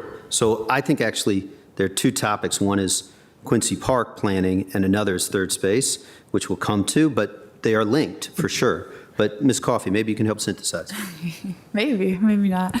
I guess one question, and this is not for us to do live, would be what more it would take for the fiscal 30 planning around Quincy Park to be a bit more expansive on, I think, even just defining what those potential plus things would be. Because it does seem like the number of pluses and what those things are probably have a pretty significant impact on what a future building footprint would need to look like. And I don't know, I think that is something I'm certainly open to, is at least in the master planning of the park, figuring out the broader vision, maybe not the design of the facility side as much as just are we talking affordable housing? Are we talking expanded library? Are we talking market rate housing? Like, I think even just including that level of engagement and planning as we do the park master plan will help set us up for success. But I would not be ready to go so far as to do the facility planning, because I agree with Matt. I think that sets us up for expectations that we probably can't fulfill or follow through on. So I don't know where we're headed. Planning, 930K is in. I don't know whether that is staff time or consultant time. This could be, I think you're headed towards an amendment. I can manage that. I'm not so thrilled about if we go over $1 million in planning dollars at this stage in 20. So I'm kind of thinking somewhere less than that. I have no idea how much. By 29 is this sort of amendment I'm open to. I also could be open to guidance. And I'm just speaking on behalf of me. I just am trying to synthesize us. But if that aligns with where you're headed, we could ask staff on that, or then we could work over the coming days to get to language. And I think we'd all want staff input too. Ms. Cunningham. Yeah, I think that's doable. We can work it a little bit more offline. And we, in some senses, we may want to kind of push on the language as well. Like it's maybe even pre-planning or concept or opportunity analysis or something to that effect. But it's really get our head straight about what ways we might go and what ways we really aren't going to consider going. And then we can talk about delivery methods and phasing and timing. Yeah, because I think you both are right that we don't know the plus, and we don't know the scope yet. So there's some thinking there that's a public process. I guess we've laid enough out there. We will probably, Ms. Cowan, eventually want to learn, at least you may know already, I do not, whether the 930K is staff time. And for me, I'm agnostic on whether it ends up, go ahead. So the 930K that's allocated for 2030 does include some staff time, but it is based on fees for outside consultant services to do the park master planning. There's also survey fees and some other studies that go along with being able to set it up. But that is the fees that would cover sort of the park master planning, community process, and engagement. That would not include sort of a use combo architectural program study of a library. Right, so that's a much bigger effort than, well, I shouldn't say much bigger. It is bigger than the 930 would allow. Great. So maybe Ms. Cowan, we have different approaches in different departments as to how we do prospective planning. Maybe you can help Ms. Cunningham and a couple of us through as we work on this. Do you have initial thoughts as to whether that would be set aside or within staff? Do we need a amendment, or is this guidance? I know that's a hard question to actually ask. Yeah, because I'm not sure what anyway, to advise on that. I mean, I think part of this too is just, I think, a conversation about timing. We had laid out the timing in 30. The first 2 years of the CIP are generally firm if we're considering a referenda question. I would ask that we talk through if this is an amendment to begin timing of planning, like really soon, that we actually talk about that and what expectations are for the next year. We are following up on a lot of budget guidance from you all on facility utilization, on other things. And this type of process will be really complex. I don't want us to let our community down by doing something really quick that is not, as we just heard, with a lot of engagement from FAC. And so I think that's part of my question, like, is it an amendment or not? Are we really trying to accelerate this for right now? Or are we talking more, this is a 29-30 kind of conversation? So that would be, not to put it back to you all, but I think that's kind of part Sure. of it. Ms. Cunningham, I mean, for me, there's enough, I could range from like a multi-story affordable housing place to, as some might suggest, an arts center. I've been told I should be mindful of that. But there's enough lack of clarity that I'd be interested in. I'm not saying we can't do it. When you put something on for a bond, I like to know a little clearly what we're doing. But that doesn't mean I don't want this to happen. And sometimes making sure boards in the past see through what guidance is into reality has not been always easy. So over to you. Yeah, I mean, I think at minimum it would be pulling the planning dollars to the beginning of the next CIP. So right now it's the third in 2030. You'd at least pull it to 2029, and then increase it to allow some conversation about other spaces.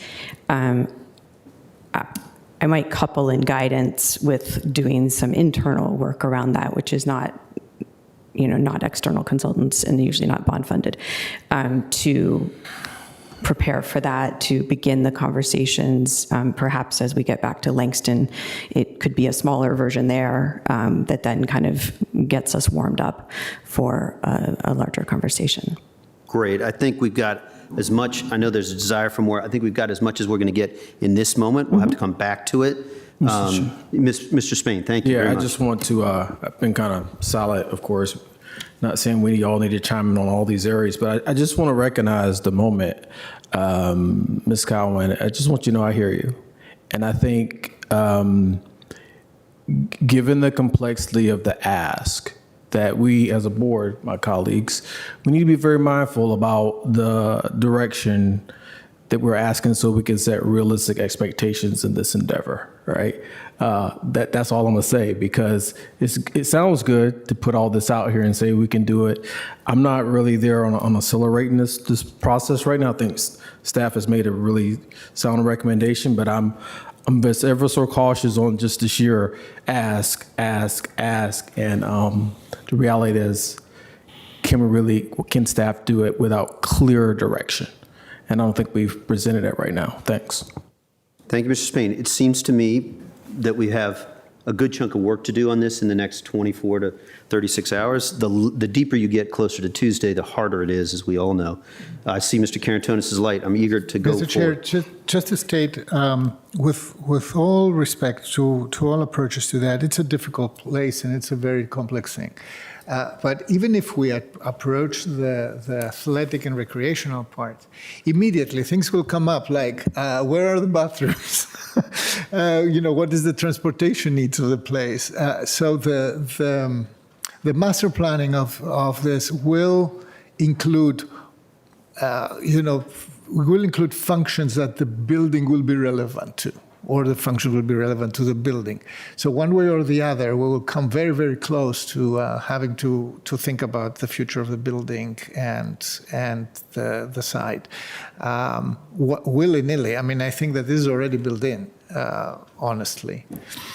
Got it. Thank you, Mr. Karantonis. We're going to put a pin in this one. I think we've got enough, and there's, just thinking about all 5 perspectives, I'll engage with Ms. Cunningham and colleagues to try and work towards clarity on concept. Whether this ends as guidance, whether it ends as amendment, seems to me unclear. Folks, it's 1:25. We thought we'd take a break at 1:15 for our staff who is getting the glory of listening to us. I want to try and accelerate without causing challenge. We can come back to it. And if there's a need. So energy efficiency and solar, we have a question on that one where there's $1 million proposed that could be moved forward. As I understand it, that is there's sufficient bond premium that could result in doing this. But there are 2 buckets, if I read that question correctly, and eventually this will be a question to you, Ms. Cowan. There's a bucket on energy efficiency measures and a bucket on solar. Each is $500,000. There's also some discussion of roofs. Could you describe this area? This is candidly an interest of mine, but I do think there's an amendment here. I do think colleagues are aware of this. I'm not sure that there's opposition, but that doesn't mean the same as that there's actually support. So. Yes, so I think in response to what we heard from you all at the DES work session, that you were interested in sticky investments in climate that we could advance. And so in one of our work session follow-ups that's posted, we summarize this, but let me recap it quickly. An additional $1 million, and I'll talk about funding source in a minute, that could be accelerated to the first 2 years of the program for 1 roof replacement that would allow us to accelerate 1 solar PPA, right, working with Dominion. We don't need any money for the solar. I'm bottom lining it, right? Because that would be through the PPA process. Some lighting retrofit projects, finishing them up, which have energy impacts, as you know, at Arlington, I think, in the Justice Center. And then finally, accelerating some of our retro commissioning work on our existing buildings to make sure that they're being not maximally used for energy efficiency. Yeah. Anyway, so that is what our proposal is, $1 million. We sold bonds in June or May, whenever it was. We wrapped up the books on that. We have $1.8 million in bond premium that is available, and we could use that to fund this. And I would view that as an amendment. That way we can work it through the CIP report and get it into appropriations at closeout or whenever. But that is what our proposal is there. Great. Thank you, Ms. Cowan. Colleagues, Ms. Cunningham, think? So I'm trying to get back to the question. I think when I read the question response the first time, it seemed like the lighting retrofits and the retro commissioning were slam dunks, that the accelerating the roof had potentially a staffing bandwidth concern, and potentially you're throwing away a couple of years of a still good roof. Did I misread that? Are they... I can let DES speak, but I think the 2 facilities we were looking at they were getting really close. So there's a couple that are low hanging fruit. Yeah. If you remember that 16, Yeah. when we did the screening process, they were like, if it's a 5-year-old roof, we were not going to throw away that 5-year-old roof, but it's a 15 or 20. So without... Gentlemen, here come the dark blue suits. I just want to see if Jason or Adam are going to go first. I'll start. I'm sorry, yeah. I will just touch briefly and then let Adam speak to the roof part of it. the piece that on the bandwidth in terms of just all the things that have to happen to get it into the agreement pipeline, work with Dominion and all that. So that's one piece of it, to accelerate that and do more of those PPA agreements. There's just, overhead and process that goes with it. And then I'll turn it over to Adam on the roof part particularly. Yeah, for the roofs, when we were evaluating different options within our inventory, it wasn't so much that we are throwing away a roof early. Some of them require structural upgrades to allow for the PPA to be installed, so it does depend on the location. Some of them might be maybe a year before the end of its useful life, but it's not much earlier than that. We try to be very diligent with not wasting a good roof, because as long as it's not leaking, I'm very happy. Right. Well, and I know that about you all. So I was just making sure the board was not pushing you beyond your great professionalism. So I think with that, I could be supportive of all of it. I think if we have to do partial, I'd start with the retrofits and the recommissioning. Great, thank you, Ms. Cunningham. I mean, I think that there's a separate and additional question, which I don't mean to add to our work, but I think you said bond premium overall was 1.8 million. This is 1 million of that, so we're not creating a debt burden with this action, and not trying to create a scramble for the other 800,000. But I don't think that there's other significant disagreement. So, and not seeing a light, I'm going to move on. EV Charging Climate Action Fund. This, Ms. Cunningham, you brought forward. Just being transparent, a little bit of a touch base with Ms. Cowan on this today. I don't know, I think the amount of money is relatively limited, but I'll send it to you, and Ms. Cunningham may have thoughts. And it was just a function of trying to get ready for this. Yeah, I think this is just part of our journey on public EV chargers. And when we first set the rates there, we were very conservative, and so we really just did the pass through of the operating cost. But there are capital costs to invest in those, to maintain them, and then again opportunity costs, because you could be doing other things in that space. So I think it is, at least in the question response, it was a pretty modest amount, under $100,000 each year, to match surrounding jurisdictions, and that would roughly cover our capital costs. But I would recommend that we do that, and to the extent possible, earmark that to the Climate Action Fund, so that we begin to repopulate the Climate Action Fund. It's not enough. We got to look for some other things as well. But I think that just seems like my takeaway from the conversation this morning is that this shouldn't be too difficult. The question is whether it's amendment or guidance. And Ms. Cowan, I won't try to keep characterizing your actual subject matter. It probably is guidance in the end, right? But there's work to be done, because we have to change the rates. Yeah, I think it's guidance. We'd come back in fall with the ordinance amendments, and then implement the increase, and just see, it would be about 30 cents a kilowatt hour is what the increase would be. But we can execute on that. It would increase to 30 cents, right? Oh, yeah, sorry. Yeah. Yep. So Great. So the plan is to just do that, and that means you've got the pen, at least if it's okay, or your team has the pen, or the folks are out there. We can do that. Yeah. And I don't know if that revenue shows up in the CIP at all. Like, can we count it as PAYGO funds somewhere, or that's too complicated and too small of a rounding error? No. Well, but you can maybe in direction as a Climate Action Fund or PAYGO. I would recommend either one, and then I just think and then we do the ordinance update. If you say it in guidance, and then we can just do any appropriation or whatever. Then I wouldn't worry about the numbers quite yet. Great. Thank you both. Thank you for following the detail there, Ms. Cunningham and Ms. Cowan, for the expertise. Next is the detention center and courts. We have a significant investment here. Thank you, gentlemen.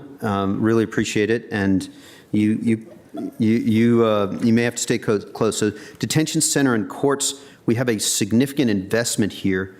If I remember right, 19 or 17 million in HVAC. You raised some of the questions, Ms. Cunningham, and I want to just sort of follow up. Maybe it's best to try and go, if it's okay with you, Ms. Cowan, if you're able to provide a big picture sense, and then we come back to you, Ms. Cunningham, on this one. We have a lot of different buckets of investment here in both the detention center and the courts building, and we simultaneously, must have functioning and good working environments, and we also want to be efficient with taxpayer resources. But over to you. So Thanks. Maybe we start with the detention facility first, and then go to courts police, just so we're not mixing together. Although I would note, and Dylan and Adam can talk, are some improvements that cover both facilities, if you will, like the security system. It only makes sense to have the same, right, approach, contractor, all that. So the detention facility, and there's a work session response that's posted. I mean, it will always start out by both buildings are 325,000 square feet. They are huge, and they are very specialized. In particular, the detention facility, which is residential in nature, obviously, but building code requirements like for HVAC to have, it's a really complicated system and not a lot of flexibility there. It is a 32-year-old building, right? And so it's at the point where these major systems need to be renovated. So and this was, I think we discussed this during the work session follow-up, and we were briefing you. As part of the last CIP, we said, and we got some direction for you, study the detention facility and courts police building. That's what we did. And we not just looked at, well, what do we need to do to maintain what we have, but we did do several different options of analysis of what do we do with unutilized space, or how do we rationalize the programmatic operations that the sheriff would like, whether medical or otherwise. Those analyses were other options than, well, the total were 75 to 105 million, give or take, right, guys? But it was another 50 or 60 above what we included in the CIP. So what the manager's proposed CIP was really focused on continuity of operations, maintenance, just keeping the building going. There's such risk there when we have failures of systems, given the nature of that facility, and that's why we prioritize those. So you see, HVAC for 17 million, we've already designed it, and there's a proposed contract action in front of you in this July where we actually have bids, and it's costing for, Adam, help me out.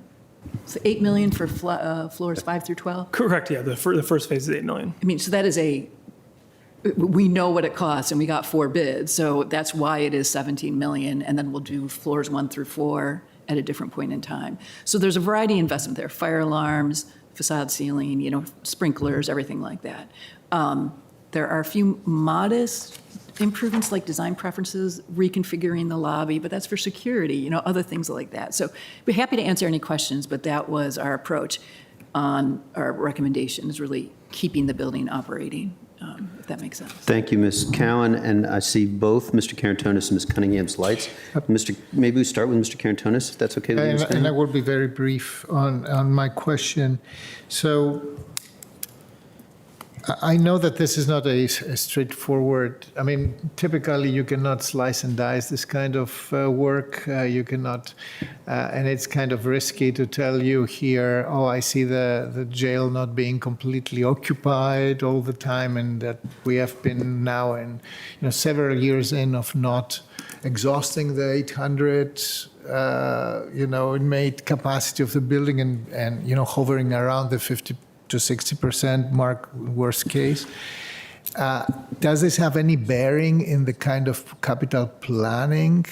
Well, I think, and I'll let these guys speak, these are such integrated systems. You can't just do the fire alarm system for the floors that are occupied. You need to do the entire thing. I mean, and that goes to certificate of occupancy. We would not be meeting building code requirements if we don't keep those systems functioning. I mean, seriously, that is, Shar would come here and say you cannot occupy that, and I don't know what we would do. This is why I'm asking. Yeah, we cannot mothball not a part of the building and just reduce the investment. No, and I think that Adam, Adil, Mike, and team can talk through what, for the vacant floors, they're residential housing unit floors where they have internal access, external access, and just, we have over the years talked about what could we do with those floors, some really random ideas, to be honest, on occasion, where I think we were losing our minds on what we were thinking about, but I think you should talk to me, because The bowling alley? with the firing range. Yeah, it there was is, a question about putting juvenile detention in, the adult detention. I mean, some really, I appreciate the creativity, but really difficult to understand co-location and co-services there. To get access to the 4th floor, you have to put an external elevator on if you want to use it for any public-facing use. We've talked about a lot of stuff, but why don't you guys chime in on? Sure. Yeah, we did. And can you just remind us, if you do first, second, third, it's third and fourth that are empty? Yes. What's on first and second, and then, how they all. This is in the detention facility, yeah. First floor is admin offices and the lobby for entrance, and the second floor is the medical unit. And third and floor are, again, vacant. Third and fourth are vacant. Yeah, and again, it's a single pod, so it's a one They're all coupled above 3, so 3 and 4, 5, 6, and so on and so forth. So I think it's to you to describe, and then back to Ms. Cunningham. Yeah, we have over the time, as Michelle mentioned, evaluated, we do want to maximize our buildings and try to utilize the buildings as efficiently as we can. And we have looked at the detention facility, those 2 floors being vacant, we do want to utilize them if we can, but the challenges are basically what Michelle mentioned, is it is a secure building, and there are very few uses that are kind of compatible with that. When we've looked at that, and it would require a significant amount of capital investment to make it usable, so we could get compatible uses in there. And in this CIP, basically, we focused on really the bare bones of maintaining existing operations in the building. So we didn't propose any major capital projects with that. Like Michelle mentioned, the study looked at, and the study ranged in options from $76 million to $105 million. And really we focused and scaled that back significantly to basically focus on continuity of operations. Ms. Cunningham. And you do have Mr. Spain if you want to collect your thoughts. It's over to you, though. Yeah, and so, I think the challenge, and Mr. Karantonis was highlighting here, I think, we've had a 3rd and 4th floor vacant in this building for how long? 32 years. It's never been built out. And meanwhile, we're hoteling staff, we're aggressively trying to get people out of buildings so that we can reduce our carbon footprint, so we can reduce our cost for our community, we can operate most efficiently. I appreciate maybe all the thoughts have been had already, it's just not everyone's had them, but it doesn't make sense that we have for 32 years 2 floors of a building vacant above a metro entrance in Arlington, and is there really no other way to tackle that? I mean, it's a good problem to have that we don't have more jail needs. We can lay out what it would take to get external accessibility. I think it would be a risky proposition to have, it is a detention center, so I think we need to think about the compatibility of use. What specifically, I don't know that office space would make sense in that use. We talked a little bit about storage, that was difficult. So happy to engage in that conversation, but I want to be realistic about the blue sky of what that is and what the investment would need to be. Yeah, for example, and you absolutely have a valid point. We also see the same need, right? And we want to try and utilize the buildings to the maximum of their ability. We've looked at other sheriff type of uses as well that may be more compatible, but even those type of uses, because of the security reasons, they have to be separated.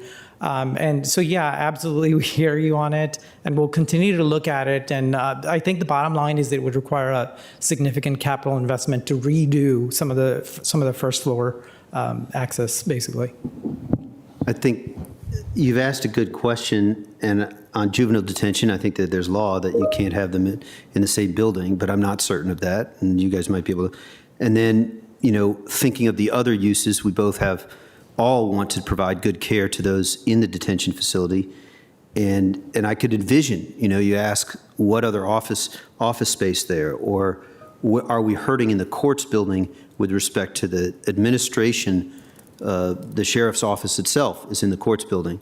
But at the same time, I can understand, that piece. I think we should come back to it, and not globally. I think you may have additional questions now. I also want to get Mr. Spain in as well. So we'll go to Mr. Spain, and then we can come back to you if that's okay. So, yeah, thanks, Mr. Chair. I won't dwell long on it. I will tell you that I share concern of Board Member Cunningham and Takis Karantonis.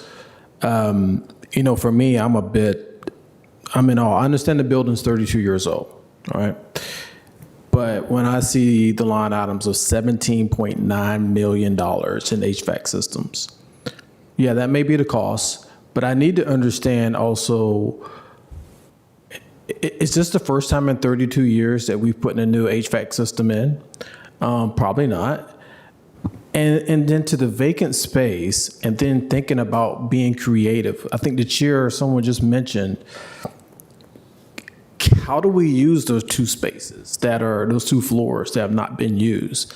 I think we're spending an enormous amount of money into a facility, quite honestly, that in all accounts, we should use it for its purpose, but we should also look at ways to use this to its fullest extent possible. And if that means movement of people, even those, I think the compatibility argument is one, you want to make sure folks are safe, but I think you can also find proper use of vacant space in that building. And for it not to be used, it may cost us some money, but I think it's something we need to look at. And, then we're looking at elevators, and there's a whole host of things here, $10 million in upgrades. I'm just wondering, right, is this some of this good to have, or is it like priority, red light, green light, red light, we need to do this now in the next 5 to 10 years? And I'm sure you've done due diligence, but it's just a lot of money. Yep, no, understood. So to the first part of the question about the HVAC, so this is actually the first major modernization and replacement of all the systems. Okay. And this building is unique because it is similar to only a handful of others, run 24/7 in full operational mode.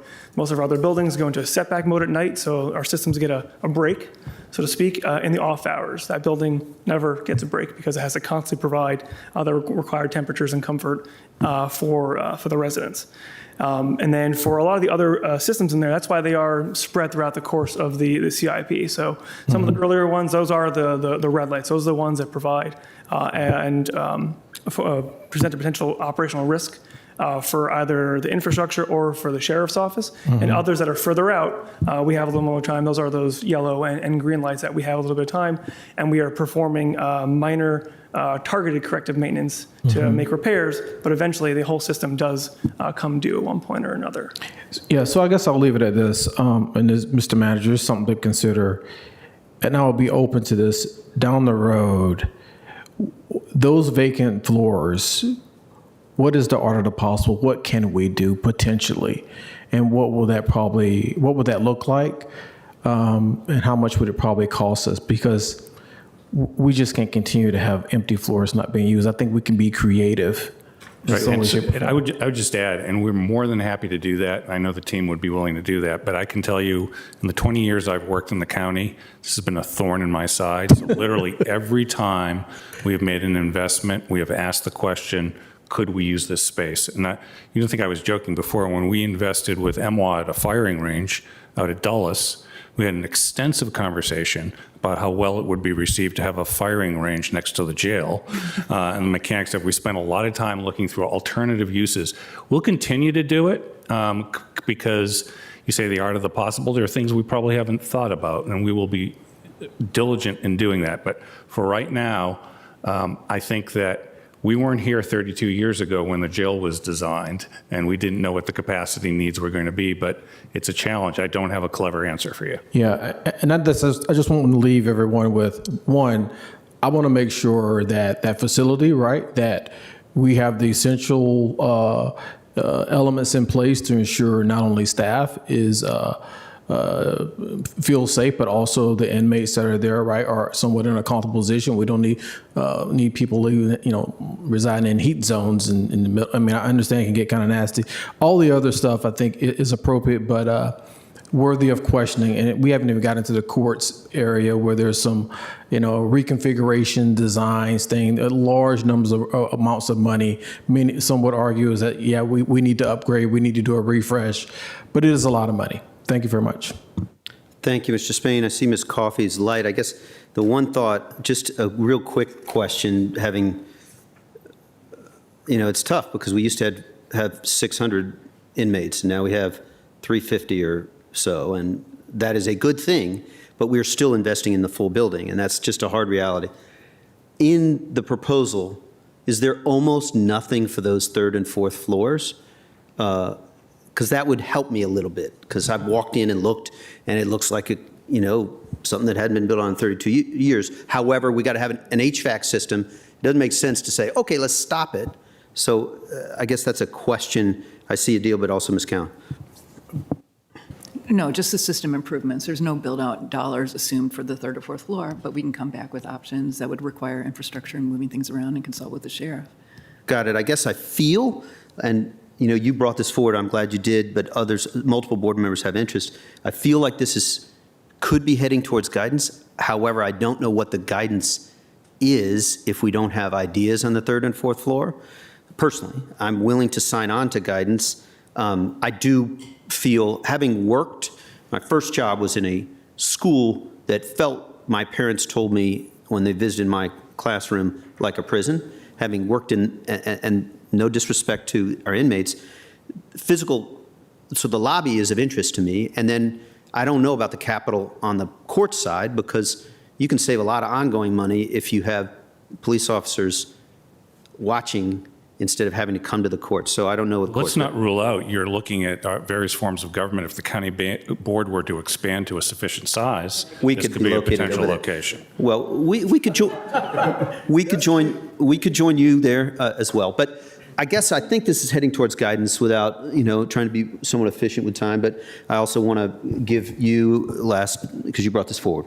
Yeah, I think there's a question I would have, and we can follow up later, but is there anything here that if you were going to study and identify ways to use some of the excess space, you would wish you hadn't done? I'm looking maybe at the reconfiguring lobby, because you might be moving the lobby up so you'd have ground floor stuff.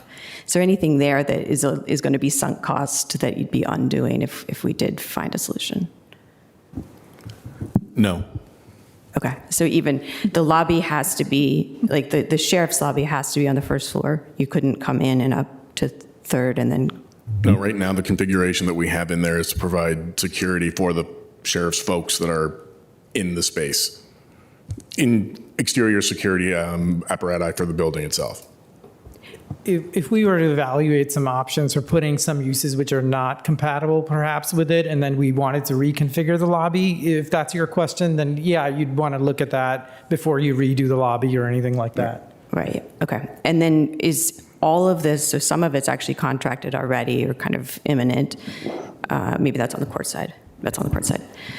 When does this work start? Like how much time do we have to study? Yeah. Adam, can you talk about the HVAC? Yeah, so the HVAC one, again, as Michelle mentioned, that's on the agenda actually for this Saturday, and that we've the first phase. Other ones, the design's already underway, or we have it on the shelf. I'm waiting for the capital funds to hit for the construction. So it does depend on the different projects. And to be clear, the lobby, if you're specifically talking about that project, that is not, the design for that has not started yet. Is that in a third or fourth year, or not in the 2 years? Is that correct? Correct. It's in the out years, I think 2032. Great. Ms. Cunningham, I actually didn't see Ms. Coffey's light, but lost my train of thought. Over to you, because she also was going to jump in there. Go ahead, Ms. Coffey. Yeah, no worries, and I'll try and keep it as short as possible. I think as much as I am displeased by the size of the numbers that we have here, it doesn't seem feasible to me to not do this work, and in particular, given the nature of the facility, I really worry about, frankly, like the humanitarian problem that we would get into if we defer, delay any of this, because it has to function. We have requirements from DCJS and others about how the facility needs to be able to function, in addition to all of the building code and other things. And so I too wish the numbers were smaller, but if this is what we've got, I do think that we need to do it, and we need to keep it to planning. I think one of my questions really is thinking about the 32-year span and whether there were opportunities to perhaps have spread some of this out previously, such that it wasn't all hitting at what feels like at once, and whether we're thinking about that, kind of doing this, mass turnover of systems all at once now, whether there's an opportunity going forward to maybe break this up so that it doesn't keep hitting us all in one lump sum. No, absolutely. Again, I wish I had my chart of sadness on the with all the diamonds that showed the different systems all aligning for the end of useful life. So a part of that is, unfortunately, is correct that they are aligning at a similar point, but a lot of these are being done in various phases as well. So we are trying to spread it out. So the HVAC in particular is being done through 2 phases: the upper floors this year, and then the lower floors in the following year. And same thing with the facade and sprinkler systems; they'll be done in various phases throughout the project. Thank you, Mr. Adam. And I think we're moving towards guidance on this. And there's work to do to figure out what that guidance should be. I am mindful, with full respect to our former sheriff, who for the first 5 years I was here said, we need to build whole new detention facility. And every time she said that, just like her, she's a great person. She's in my neighborhood. don't want to build a whole new facility because I think that would be multiple factors times more expensive. Mr. Spain, to close this, unless Just question. Listening to all the conversation, it's just a bit. So 2 years ago, I was not here, right? And there had to be a discussion about courts, jails. None of this came up. No, it did. There were investments before this in the detention facility, multiple over years.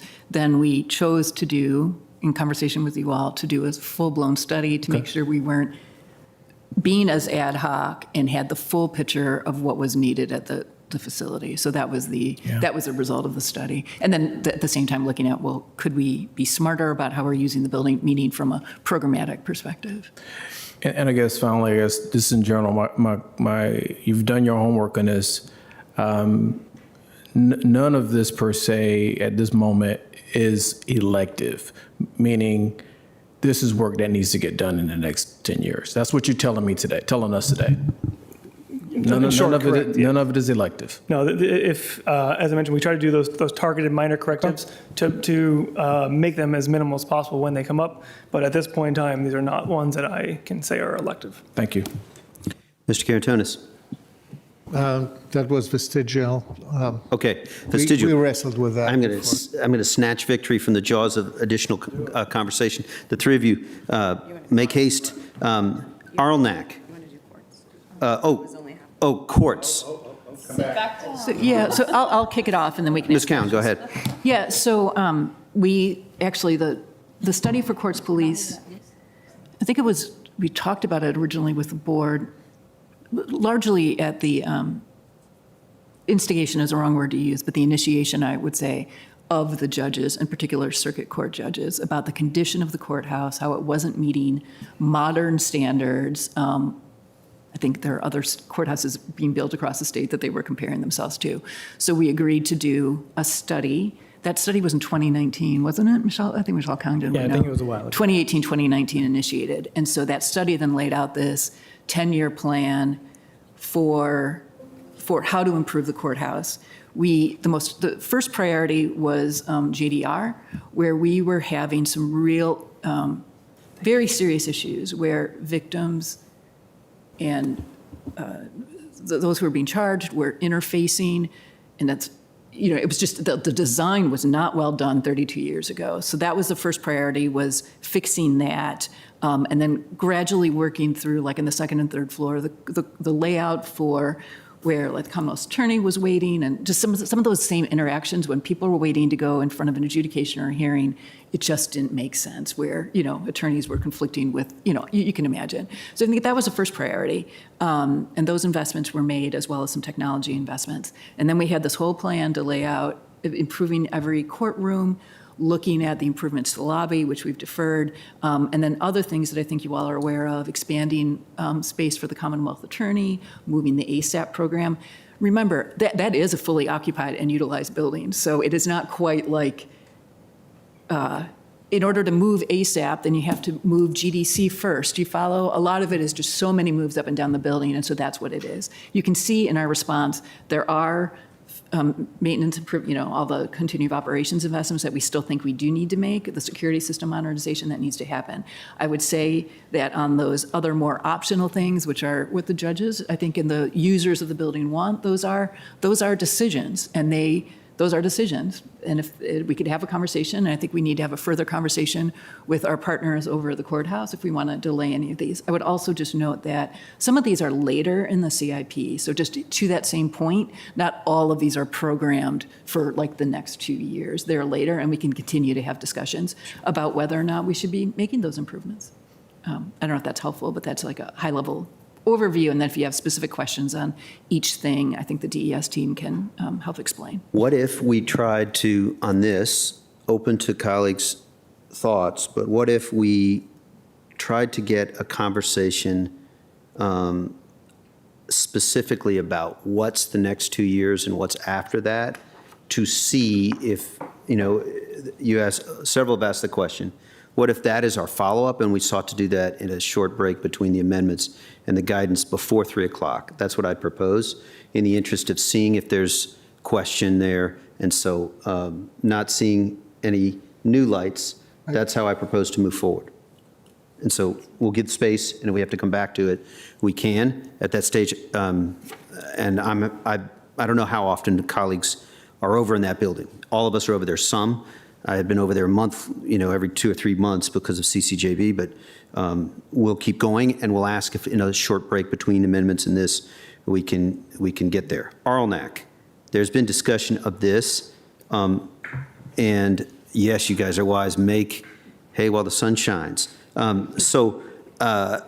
We had discussion with our commission chair, Mr. Lightman, and we've had emails that have come in. The question is, there's a question on process, whether we could move faster in investing these funds in the cycle, in the funding cycles for Arlington. And I know, Mr. Karantonis, you had some questions on this too. So first, I guess for my own sake, maybe you can share the impediments we have, to my recollection, maybe $6 million in the fund, at least above 4. And we have we have projects, and there's a lengthy process for Arlington, but what are the capacity constraints on moving forward with projects at a rate? And that seems to impact whether there would be any additional funding that we might need. I think, Mr. Schwartz. Yeah, I'll start, and then other people can weigh in. So when we were looking at this, there's $20 million of funds that haven't been painted or touched in any way, okay? And I heard what Mr. Lightman said, and I think that I recognize that he was reflecting some of the challenges we had probably 8 or 10 years ago, where we skipped around and it took a while to get back on. The process is working, I think, very well. It's just that over the next 2 years, we didn't see, given the current process, that they were going to be able to work their way all the way through that money. Now, traditionally, every 2 years, we have allocated additional funds to replenish that bottom line. So there isn't anything inherently wrong with adding money there. It's just that in a year where we need to make choices, we thought this was something where we could pause for 2 years. And again, I'm leaving aside the process piece.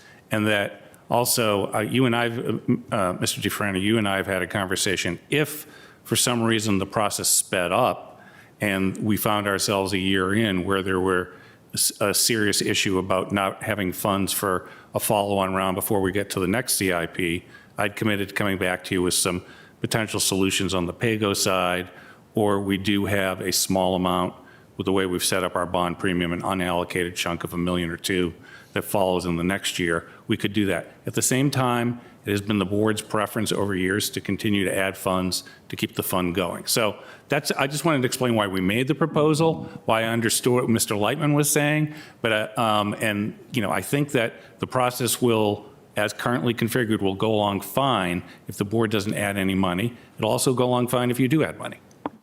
Thank you, Mr. Schwartz. For my part, I just want to make sure that I heard you right. 20 million is the sum that you believe is in total in the project, because Mr. Lightman was talking about we would be down to only projects of $1 million or $2 million, which could coexist with what you said. I have not shared with colleagues on the board, because of the pace of things, that guidance, the history of the program was existential 8-10 years ago, I felt. And so guidance indicating that we would take some of the steps that you've just described, I have not shared with Mr. Karantonis or any colleagues that, not because of intent, just because life's been busy. Mr. Karantonis, could you live with guidance? Do you have thoughts? And I'm not saying that adding money, I'm not per se against. I just am mindful of the perspective we've had with respect to the whole CIP, which is not new money for most things. So, Mr. Karantonis, to you. Thank you. My preference is clearly, and I share that with Mr. Spain, who has been working on an amendment here. If I may say so, my preference is to keep the pace, not at the level that our RNAC partners here stipulated or projected, but at the lower level, but still going on. There is a lot of value embedded in this program. The value is both the agency and the engagement of the civic associations, and also the deliverables. I think that the program is in a very good pace to produce things that we otherwise it would take equal effort to do.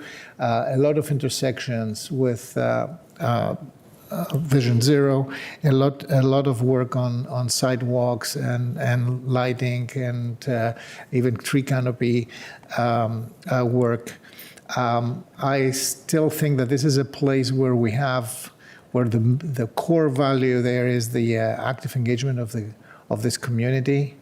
And this is kind of reciprocal because it supports us in other choices that are difficult as well. Thank you. So this is why I think that we should make an effort. Thank you, Mr. Carantonis. Mr. Spain. Yeah, thank you, Mr. Chair. County Manager, when we received the brief, you came in on the CIP, I remember, and we started talking about RNAC. I remember one of the first sentences you stated, which is, RNAC is this great body of work basically that's been around for a long time. And I appreciate that as the liaison. And,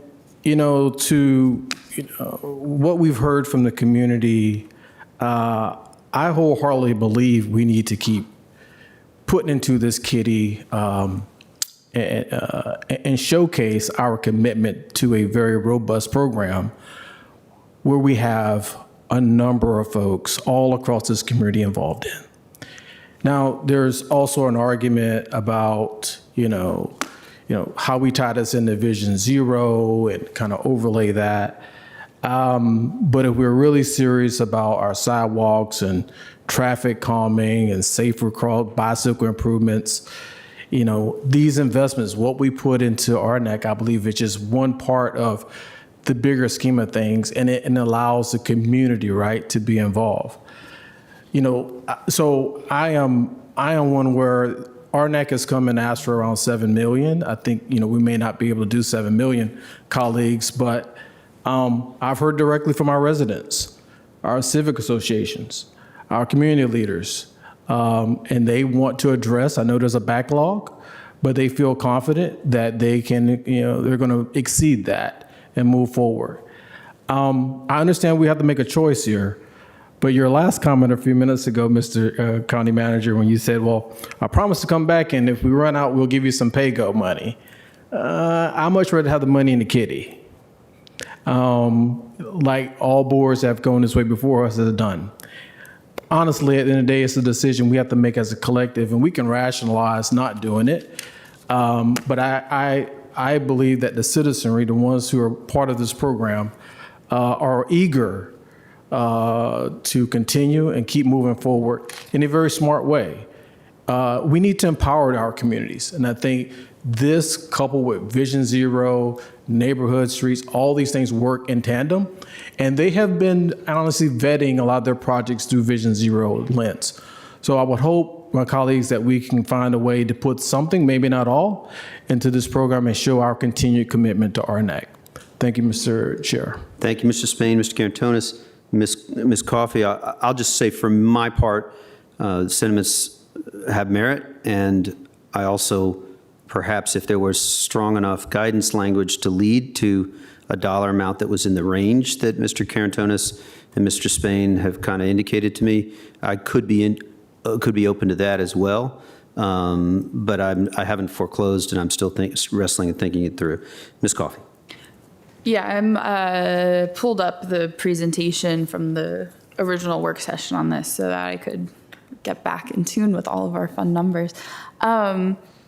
So there's 21 million in authorized but unissued bonds at this point for the program.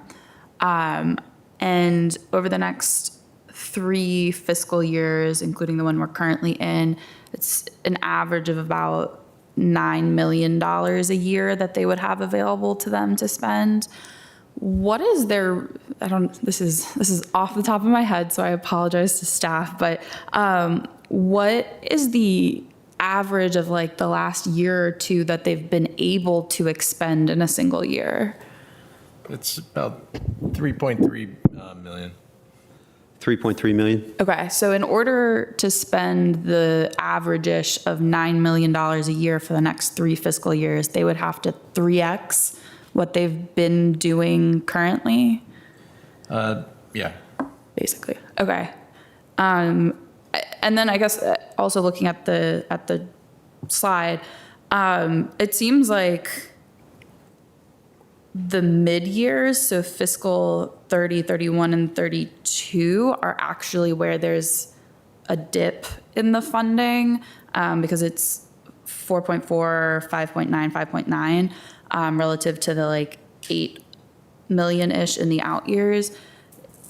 I guess I'm just trying to figure out from my colleagues where the concern is in terms of, is this about the next 2 fiscal years? Is this about the out years? Where are we worried about not having the money for these projects? It's a fair question, at least from Mr. Spain and Mr. Karantonis can share. The history of the program and the desire to close it is the apparent desire. There is also, Vision Zero, it seems to me, does not conflict with in any way, but Arlington and Complete Streets, I think you could argue there is some overlap there. And so that's what leads to the interest. Your point about the dip in subsequent years seems relevant. I think there's also a question of capacity that's raised by it. Right now we have, to my knowledge, a smaller staff. I don't know if you could bond for one additional person. That's a separate question, which we haven't analyzed now. But Mr. Karantonis, maybe you can answer. Yeah.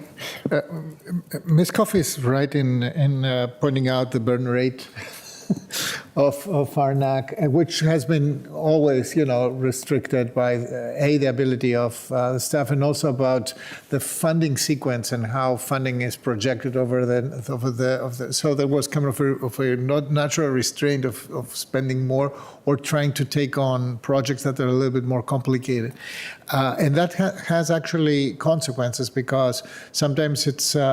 It's a difficult thing to take a project that's a little bit more involved and needs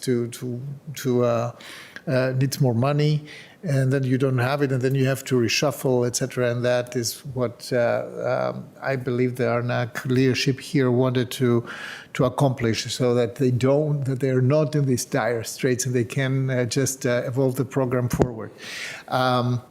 To your specific question, I personally see, the way I read the materials is I see the Arnak wobbling financially on year 4 to 6, rather. It's not an immediate thing. There is a balance forward of 7 million. This is enough for what is right now on the docket, but the financial, after that is not clear, and that may again produce a restriction because this there's a long waiting list, and so people are extrapolating.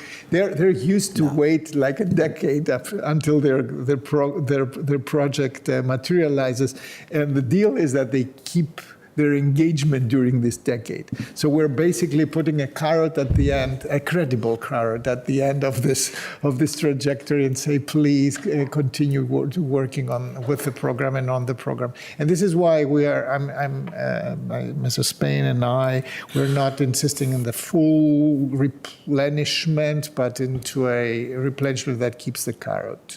Thank you. Where it is. Thank you, Mr. Karantonis. Mr. Spain. Yes, thanks. And thank you for the points there, Madam Vice Chair. Let me just say this. One thing I'm not for is, here we are going to establish a precedence. And a precedence which, quite honestly, can be defended because in the out years, you may have some dips, but we are consciously making a decision now. And we're making this decision at a time when, what I believe, had we had a conversation with Arnak well in advance and the critical stakeholders, we may not be having this conversation right now. And it causes one to think about the process. And the cost of projects in and of themselves are going to increase over time. There's a queue of projects kind of teed up over in RNAC. They want to move faster, right? So I don't know what's going to happen in the next year or so. They may far exceed expectations, and I want to be right-sized and prepared for that. So I can understand how we can take a pause, don't put no money towards it, come back a little bit and revisit it. I don't want to take that risk. In fact, I don't want to establish new precedents. I think we continue to do what we've always done, and it's working. And we can actually do a better job at it, put more money at it, and tell them to work a little bit harder because they're ready. Understanding there's perhaps some staff issues, but they're ready to get to work. And we heard that from the chair. We've heard that from a number of folks across the community. Our job is to deliver that, but at the same time, being fiduciary responsible. I got it. Those are my comments. Thank you. Thank you very much. Thank you. So what I Mr. Chair, believe, if you allow, there's also the equity focus, which had to be introduced at a lower, percentage of overall spending because there was already a very long queue in other projects that were not so equity sensible. And now we want to definitely see that. And we have, impressed a lot on RNAC to enhance this part of delivery. thank you for making. Mr. Chair, Yeah. just last comment. Mr. Takis brought up equity, and the timing of this, as soon as we get through we focused on equity within RNAC. The timing can't be the worst. To now, when you have communities in our communities here who are now looking at RNAC as a vehicle to do things, and then we're going to signal taking money from. The timing just doesn't feel right, and it doesn't even appear right, given what we just went through and focusing on equity in RNAC. So thank you. Thank you for raising that, Mr. Takis. Sure. So what colleagues, what I propose on this is I think that there's definitely a ceiling that is on this that is not sorry to break news, but not the 7 million. Ms. Coffey's point, I suggest that Mr. Carantonis, Mr. Spain, work on an amendment. There may be an amendment. I haven't figured out where I am. I do think the listening piece is important. The history of equity in this particular program is circuitous in the sense that I believe it was started to address a lack of sewers for the Halls Hill neighborhood originally, and then it morphed. You could easily argue that there's a period in the 2000s or 2010s, and even I visited, when the program did not appear quite as well driven towards equity as it might. And then we did this analysis, as you know, Mr. Spain and Mr. Carantonis, all colleagues. So, and there's a renewed focus with an additional component to it.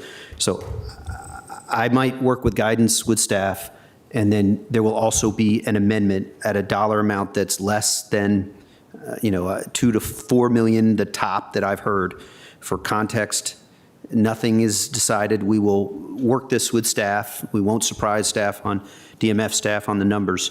We're good on that one. I just propose we work those two tracks. We see where it ends up, where the majority of the will of the board is. Next. Can I just add to Mr. Spain's point?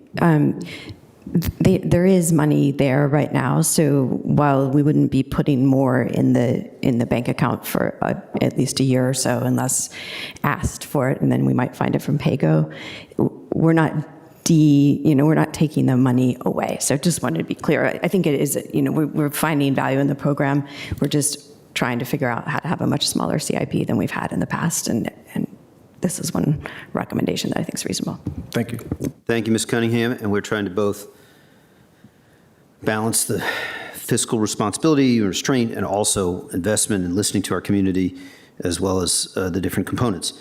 Last piece before we may have to do a short break. I have been informed by a colleague that the need for a lunch break is not there. If you are about to be a grumpy board member, please let me know. But otherwise, at least we'll get through the amendments. We have Langston Boulevard third spaces planning. I would like to ask that we also consider the Lee Center in that context, because they are not the same, but they're not totally unrelated. And so I guess what I would say is I am open to colleagues' ways of approaching this conversation. I think, and I know there's an email in my inbox.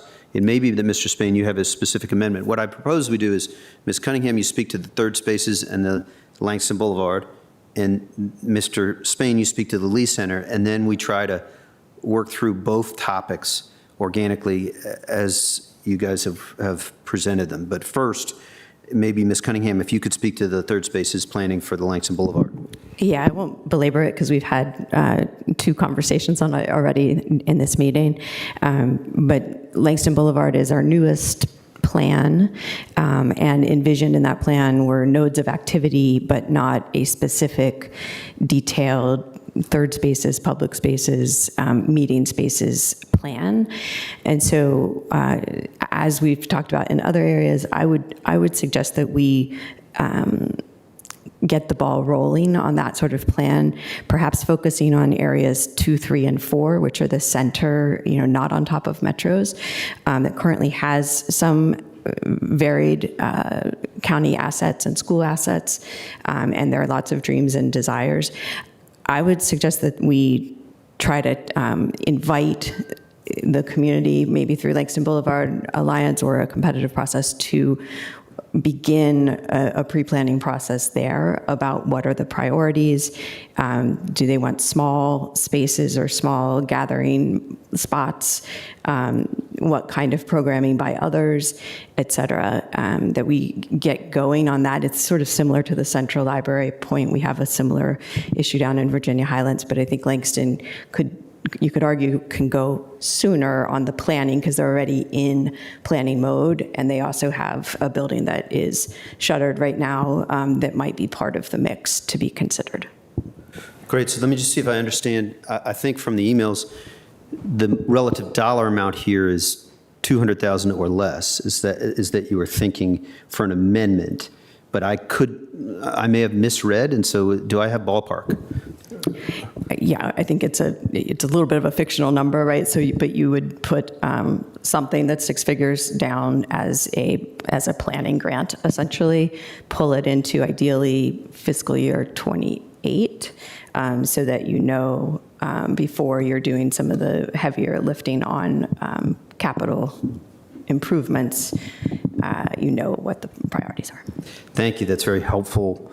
And so I see Ms. Coffey on this, and then we'll go.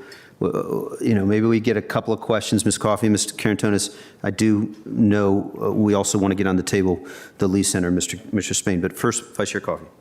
Oh, I guess I was headed to Lee Center already. You were headed to Lee Center. Mr. Carantonis, you ready to go to Lee Center? Yeah, happy to do that. Just a question for Ms. Cunningham. The deliverable of this 200,000 would be a kind of a master planning of these, a pearl string of space of third places. Yeah, it would be a first attempt at a third spaces plan for a small area. So just as we were talking about with FAC and earlier, it would be, instead of trying to do that countywide, to ask the community that's been thinking hard about that, kind of what are their priorities. It would not come with a commitment of either operating funding or capital funding.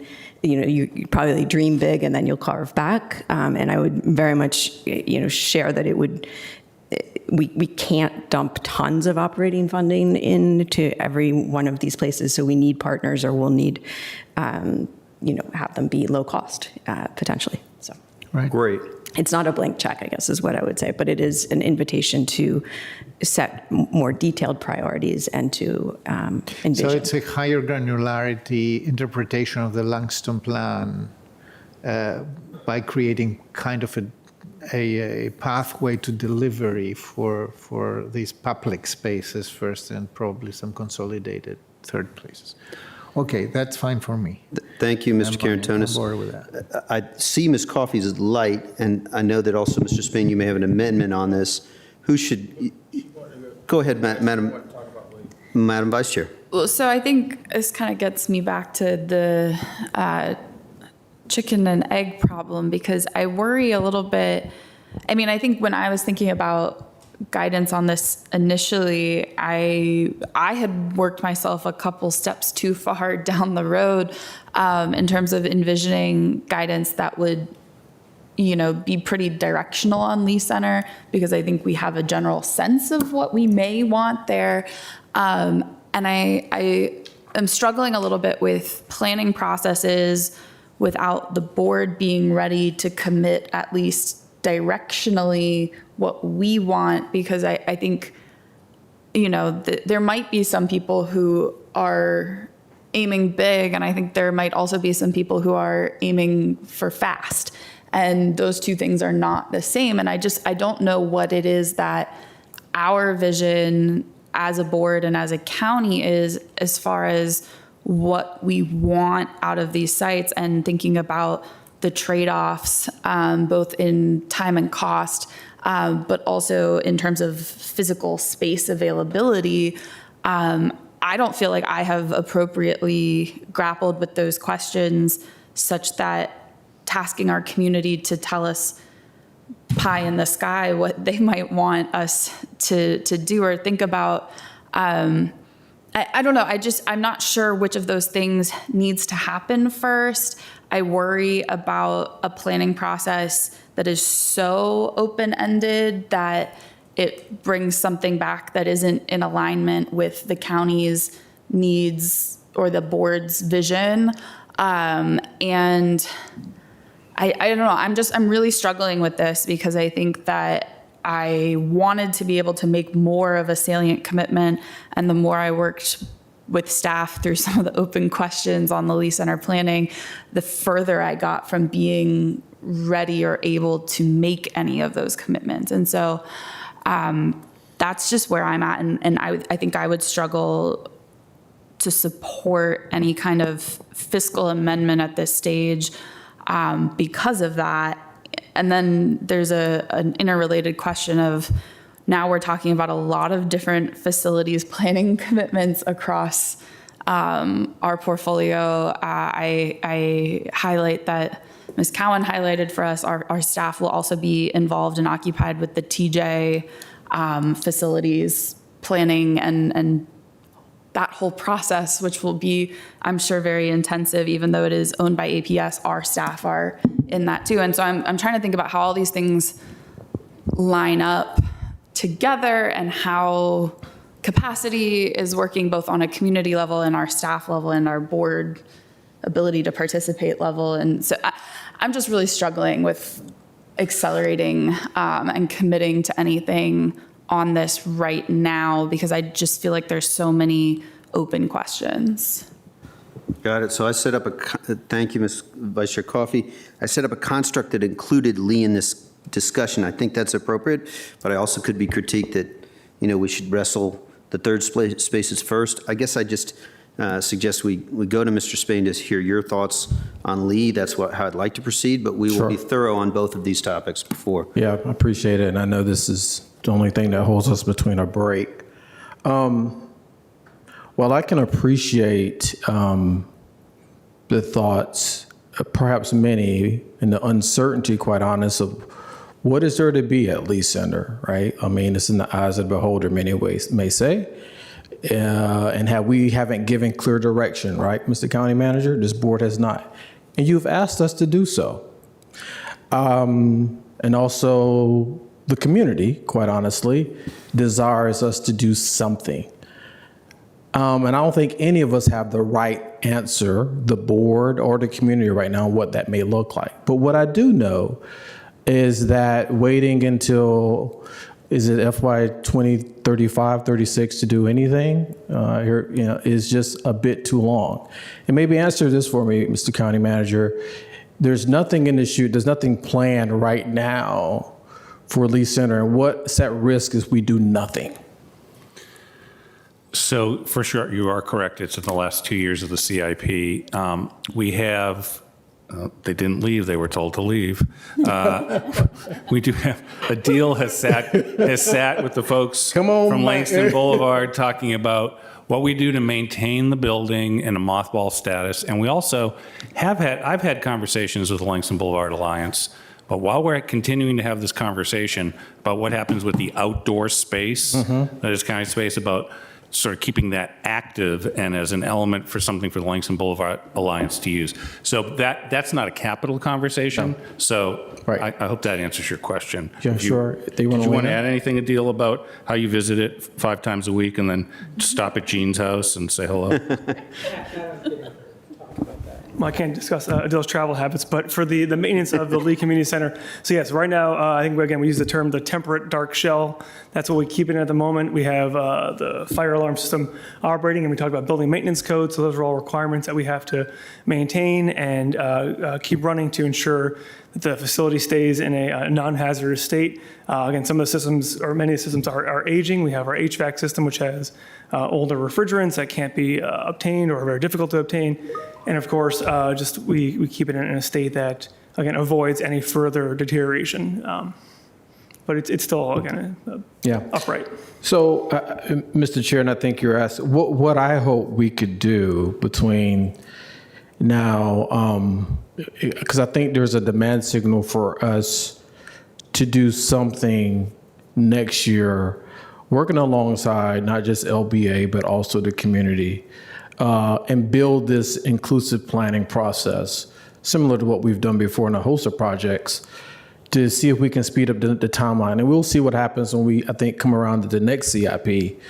But I think doing nothing right now is just perhaps not the best approach when there is this, again, demand from the community and what their needs are.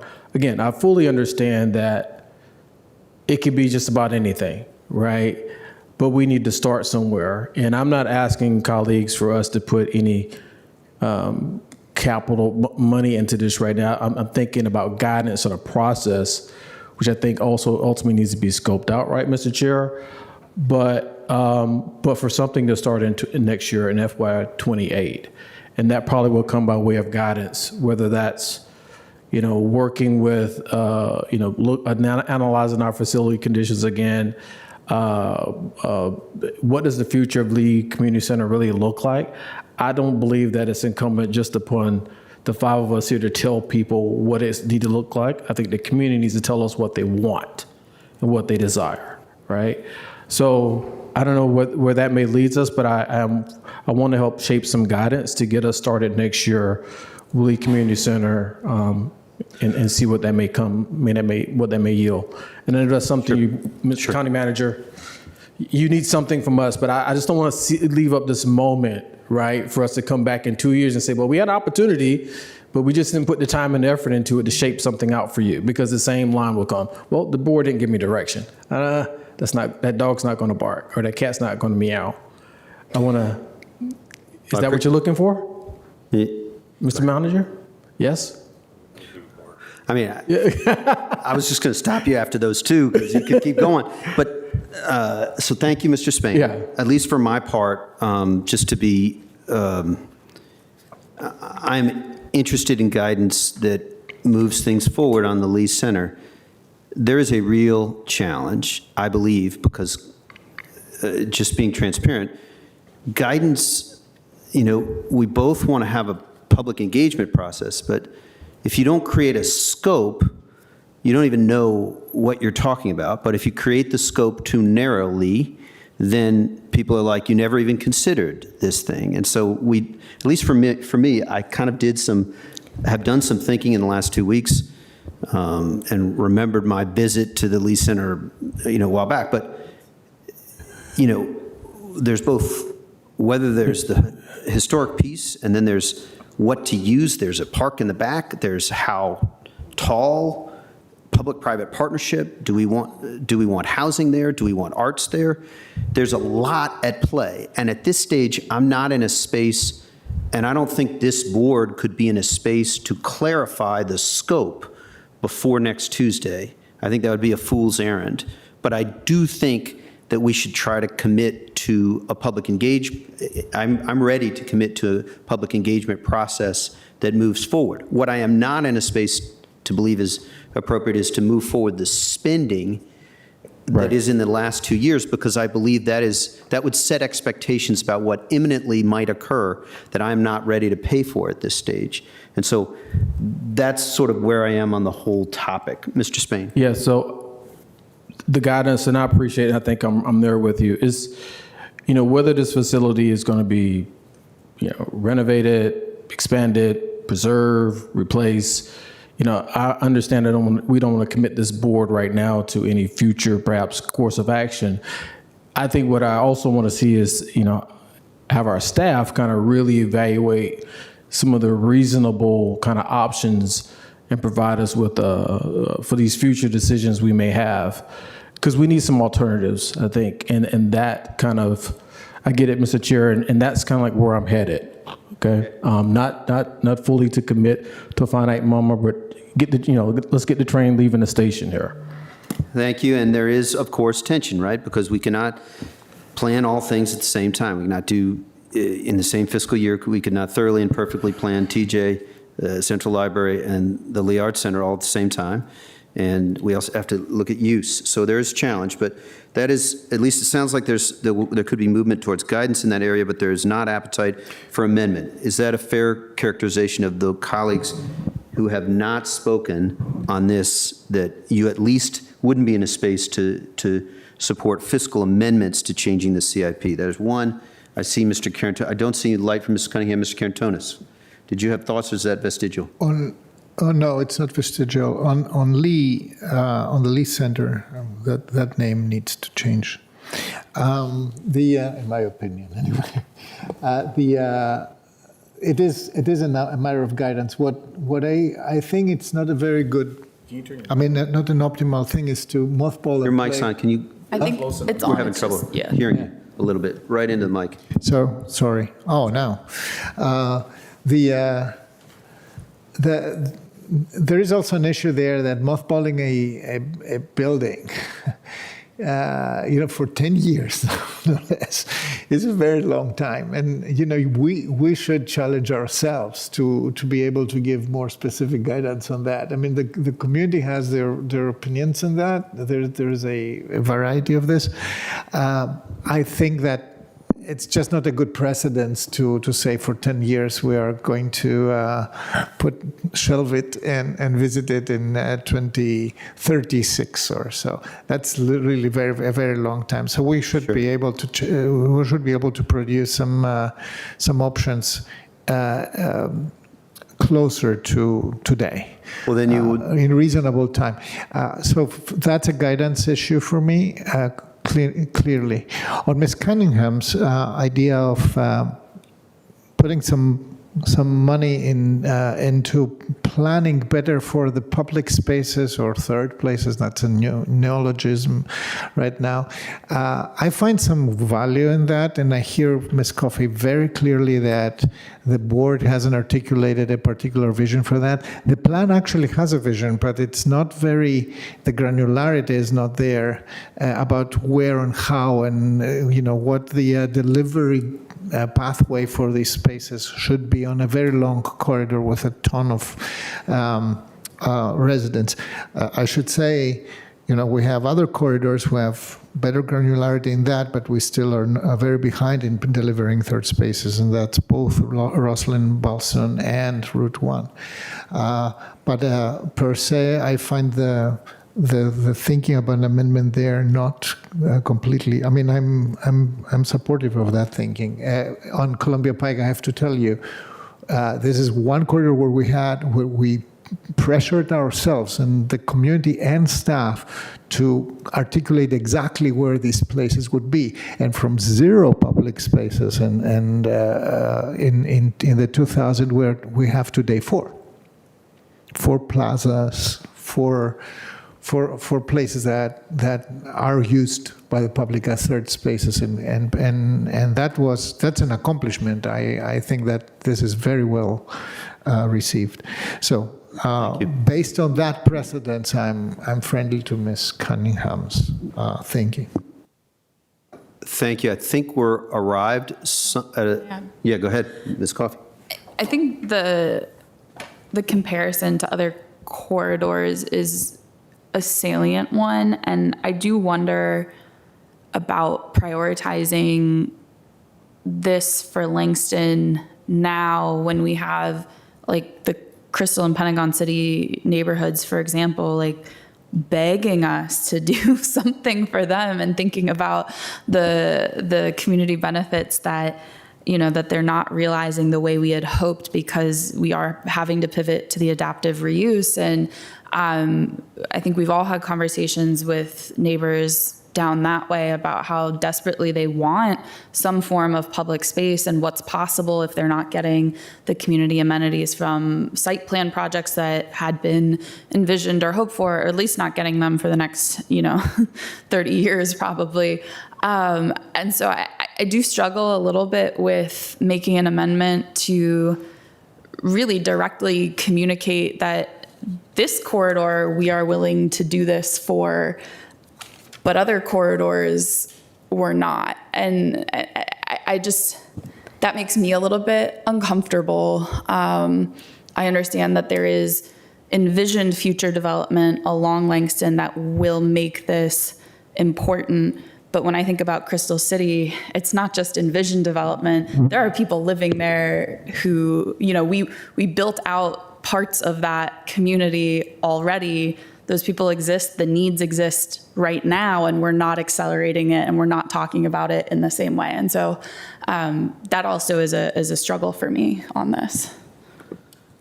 Got it. So I think we're clear that we're not at Lee, we're at guidance, and there's work to do there, and we'll want to hear everybody's thoughts. And on the third spaces piece, I don't know if you have additional thoughts.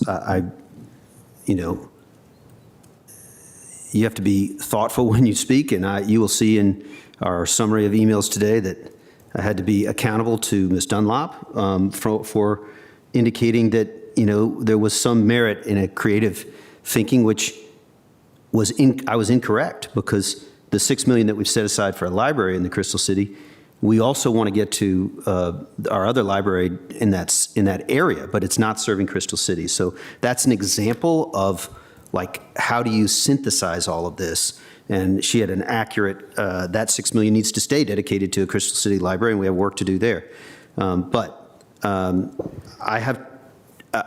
simultaneously am keenly aware of extended discussions in Langston Boulevard Alliance on third spaces in particular as a high priority. And I think it's the plan, that is a salient piece, but I just struggle to see how pulling up in addition to all of the competing needs, and there is a relevant argument that we have been investing capital in Columbia Pike, but not as recently in Langston Boulevard. But I still struggle to see on third spaces, I'm not in a space for an amendment there, and I struggle with the constellation of expectations again if we were to say third spaces on Langston and not some of the other neighborhoods that Ms. Coffey mentioned. But I'm not dogmatic. I guess I'm seeking if there's a line, if we could align towards guidance that might maybe make me in a better space. But I think the conversation now goes probably back to you, Ms. Cunningham, or others. I guess I would just say it is not intended to be to the exclusion of other neighborhoods. We've done work in a lot of neighborhoods. They have a sector plan, a specific plan that is further along, particularly in National Landing, particularly in Columbia Pike.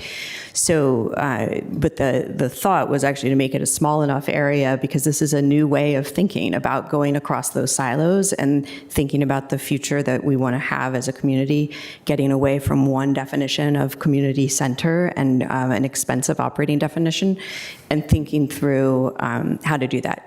The Langston Boulevard Alliance has been planning for 15 years. They're just hitting their stride, and so it's a small enough area. It's defined. The work hasn't been done in their plan because it was at a higher level. So that was merely the idea and the thought that perhaps they could do some of the heavy lifting to get us started as a broader community, so then we can replicate that in other places. And it may be other communities would want to get started as well, but that's one particular one that's also brought up in this CIP because of the challenge of an empty building at LAC that we are going to need to do something with in this CIP. And so again, back to before you do big things, do the thinking and the planning so that you can get it right for a community that's continuing to evolve.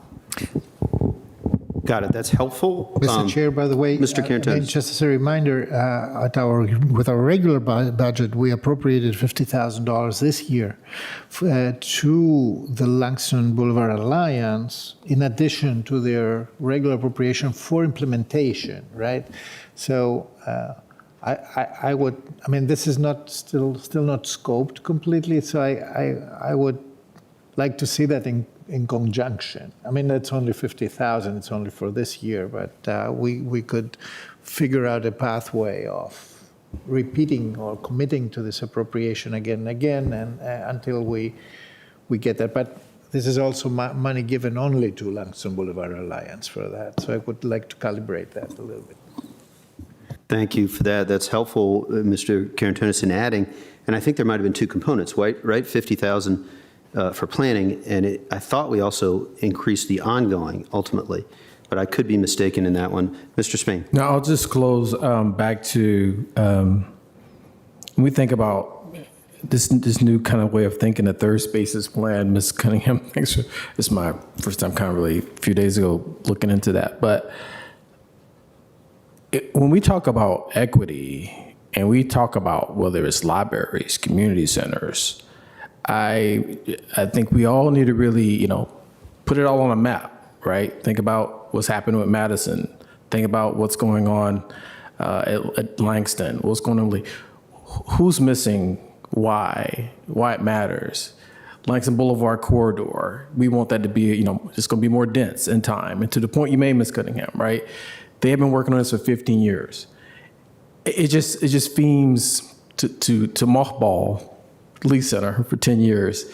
It seems like we need to think creative, more out the box. And I think in the next 2 years when we come back, there may be additional conversations, but this is where I want to go. And I know we're talking third spaces, but we can't wait.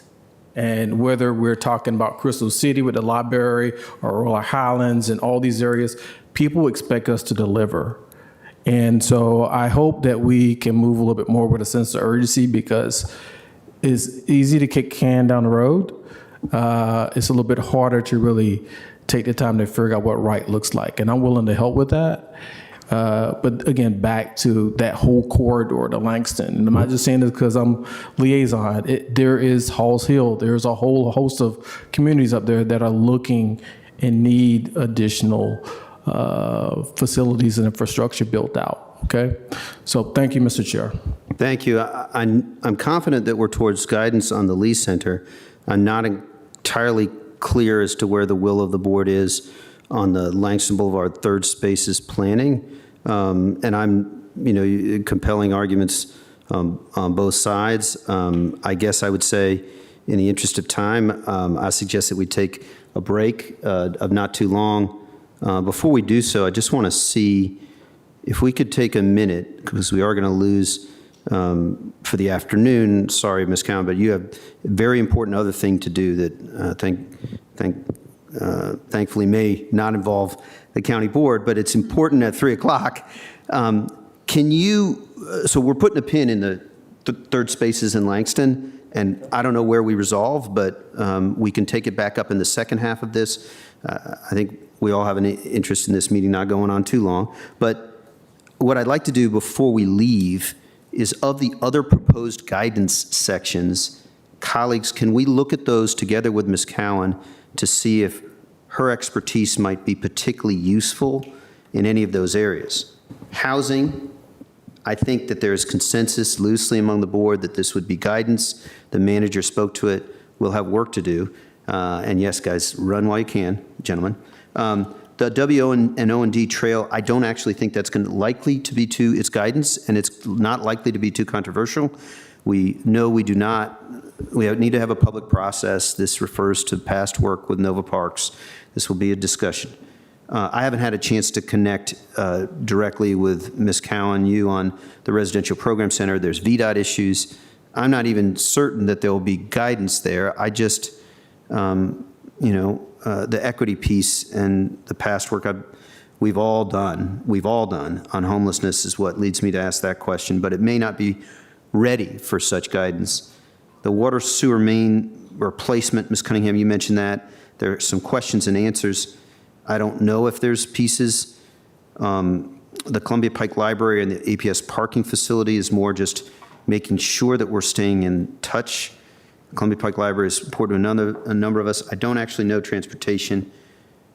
These other topics, is there any, let's start with perhaps you, Ms. Cowan, is there anything that is particularly key that you might want to mention where staff has done some thinking that we ought to know that is in that sort of bottom half-ish of these sites, that, you know, keeping in mind that we can always ask Ariel and we can always come back to you, but so we can have a decent conversation after we have our short break. Is there anything that? No, I don't think so. I think it depends on the specificity for each of these. I would note on water, sewer, just big picture, you know, in addition to what I think we have really solid programs for water and sewer main system replacements, some of the big rocks facing us in terms of our water and sewer delivery services are, remember, we have regen happening at the water pollution control plant. We are also working on a bunch of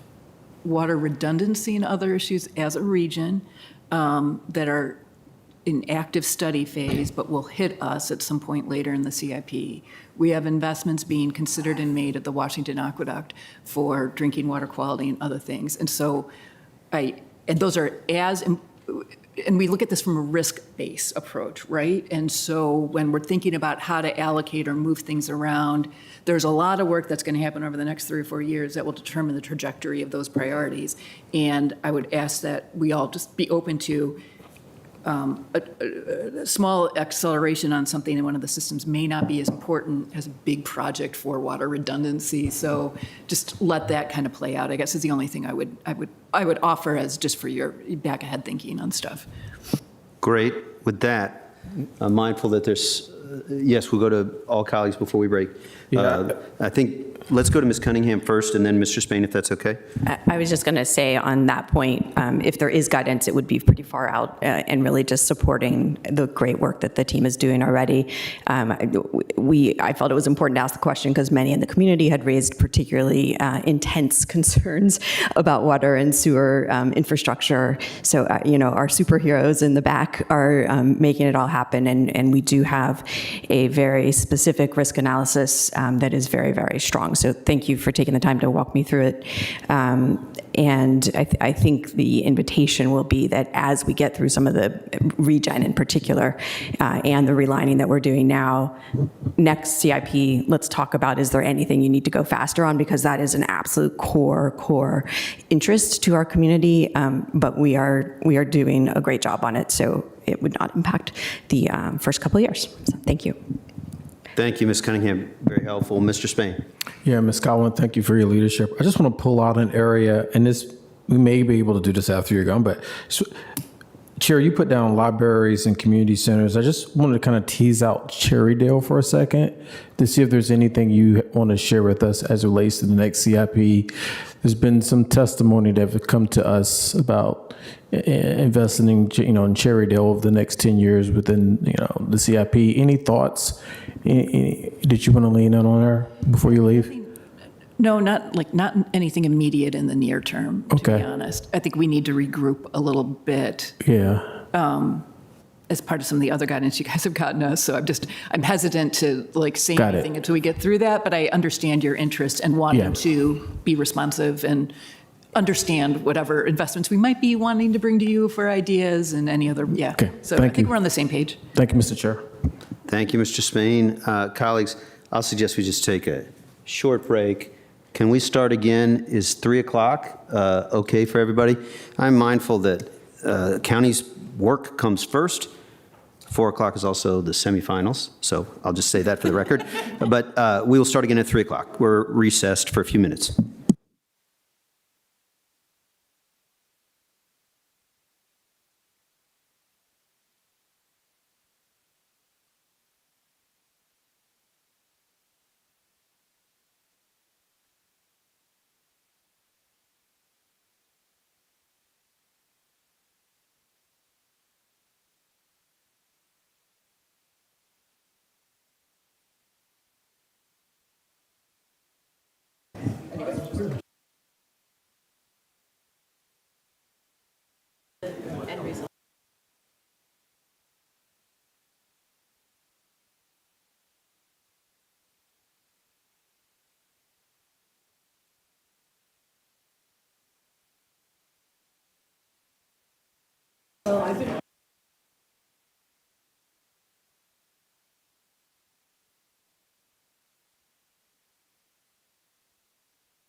You did do a reel. I was like, I wanted to try something. uh-oh, this is doing like real? I know, I wanted to try something before.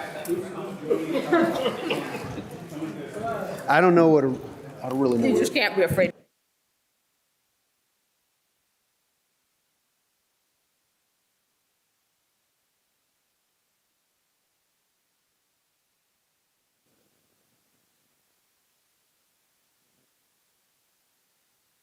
Thank you, colleagues and staff, for coming back. And I actually have hope and that we can wrap up with alacrity. And so I don't, looking through the proposed guidance, I don't think we got housing check. We're figuring that. Just make sure it's in enough time so that we can all see it. Residential Program Center, I'm going to talk with I will own that one. We will either not have guidance for your all's consideration, or I will bring it to you in enough time this week so that we can get there. So timing-wise for colleagues, the current plan had been by tomorrow at noon on guidance, send your language or detailed enough concepts that someone could put it into language. So I'll pause there. WND Trail, Ms. Coffey. Great. Yeah, I just want to say this out loud for all of our many listeners at home. The WNOD Trail has consistently been a topic of conversation around the capacity, and particularly since East Falls Church did their dual trail expansion, which allows pedestrians to be separated from the cyclists on the trail. The idea of doing that in Arlington for our section of the WNOD has been a hot topic of discussion. It had previously been a project on the table. It was taken off the table for the time being. And I really would like us to put it back on the table as someone who uses the trail and also as someone who is the recipient of our transportation-related constituent services messages. I can tell you that the conflict points on the WNOD are increasing, and particularly as e-bikes become much more common, the combination of pedestrians and cyclists is getting less safe, I think. You have much faster moving bikes at this point that are all being compressed into the same amount of space with our pedestrians. I don't think anyone wants pedestrians to not be able to use the trail or not feel comfortable using the trail. But as things have developed really over the last 3-4 years, I think we are heading to a point where I don't know that the existing trail capacity really is serving everyone's needs. And so I would like to add guidance that does not commit us to a specific project plan or even a timeline necessarily, but really that just puts this back on the table. It would have to be a partnership with Nova Parks and ideally using some of our regional bike and pedestrian funding sources that are available to us. But there are a lot of detailed conversations to be sorted out. This is in no way directing the manager to come back in the next CIP and put it in specific years. We don't know any of the answers to that yet, but I do think based on what we see in the community at this point, it does need to at least be a project that's on the table. Thank you. Thank you, Vice Chair Coffey. I really appreciate you mentioning that because there's plenty of public engagement that has happened on this topic, and there will need to be more. But we need to give our community the added awareness of this particular issue. So I'm on the hook for if there's anything on Residential Program Center for awareness, colleagues. There is a piece of the facility that is a kitchen. It's not large enough to currently be operating. It's near VDOT land. I want us to be able to efficiently deliver services. I'm going to work with Ms. Cowan on that, and it will be in time so that I can explain to you the rationale should there be any language. I'm not confident or certain that there will be. We talked about the sewer and the water main. Anything to add? I can just read it. It's a sentence. It would be for the fiscal year 29 operating budget and fiscal year 29 through 30 CIP, provide options and risk assessment for further acceleration or replacement of infrastructure that's over 7 years. Got it. Okay. Mr. Chair? Yeah, Mr. Caratone. So I fully appreciate that. I mean, it's a good thing to look with a critical eye on the replacement pace of sewer and water mains, etc. What I miss is kind of a measure for that. So I mean, we have heard here very detailed, and Mr. Manuel is here, very detailed, narrative about how the system is evaluated all the time, how, what decisions are made when we are lining the sewers and how all this is playing out. And the question for Ms. Cunningham is, are you concerned that we are behind a little bit, or that we are not at the right pace? I mean, I kind of share we have the duty of care that this is really basic infrastructure. It should be in a very good shape. But we are, I would love to see in the future CAP this also measured somehow. So yeah, I think we are doing a great job, but we also have a system that's sort of hitting its age, right? So we're prioritizing that work, and we're doing a risk-based analysis for this year, as Ms. Cowan shared before she left. It wasn't laid out in great detail, but the work had been done in detail. So this is really just asking, when you come back to the board after 2 years, so for the next 2 years is really focused on regen, and we would have to add people, so we're not going to think about that. But in 2 years, when you come back, there could be the preferred option, but is there also, what would it take to do a faster one? Because that was the top feedback from our community, is we want the water and sewer infrastructure to be adequate, to be in good and strong operating order. It is, and some of it's quite old. So. Yeah, it's also the issue of efficient replacement. Sometimes, replacing one after the other, or, doing many small replacement is far less efficient than doing a big one and, have the economies of scale. Sure. Thank you. So the sentence, so your interest there and the metrics. I'm fine. Sure. Yes, I'm interested in metrics, but this is a natural... this would build in natural if we are really going to give them. So I don't have objection. We'll want to make sure that Ms. Cowan doesn't have any tiny edits. I don't know if she's seen that guidance, that sentence yet. I don't have any objections. But we'll hope that there's engagement between you, Ms. Cunningham, and Ms. Cowan on that, and then we'll, I don't have any, you covered the gamut. I don't have any objections. Just want to make sure, because I don't understand other than the reports we got from our generally on water and sewer, the good space that we're in with aging, definitely there. So APS parking facility, Columbia Pike Library. I think that this might have been an interest of Mr. Caratonis, Mr. Spain, at one point for guidance. Are you actually? It is. The question here is, we don't know what APS wants to exactly do there, right? So we may have to decide that a little bit. The mentioning of the Columbia Pike Library was just to include in guidance, so that we signal to the community that being out of the 10-year scope doesn't mean that's out of the 10-year mind.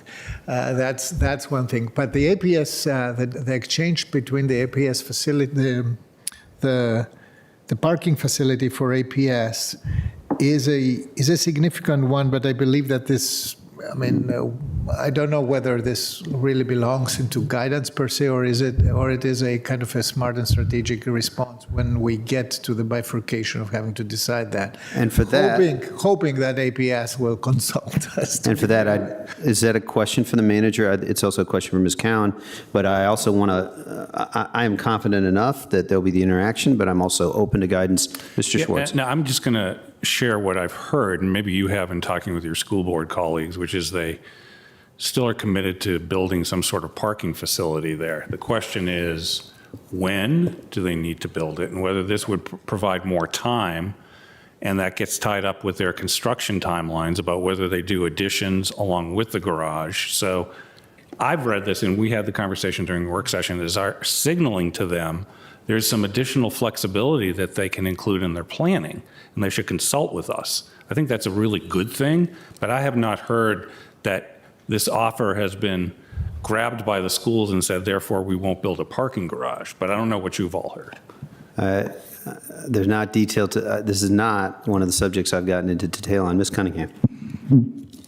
Yeah, so I think we just need to make sure someone on the board is having that conversation, because there would be an opportunity to save on debt service and save on debt capacity for a couple of years. It's not going to be a permanent solution, but that school is still growing, so they may not need all the parking right away. So just a consideration. What I guess I would suggest is this one, Mr. Karantonis, you can take and work with Ms. Cowan? Yeah. All right, so for the ears of God, Mr. Karantonis has got this one. And we may end up not, but if there is no guidance, then we still need to be persistent in following up in this area, because there are policy implications behind paying for the parking and the debt service, et cetera. Transportation, I do not know where that came from. Can someone colleague enlighten me? Yes, Mr. Spain.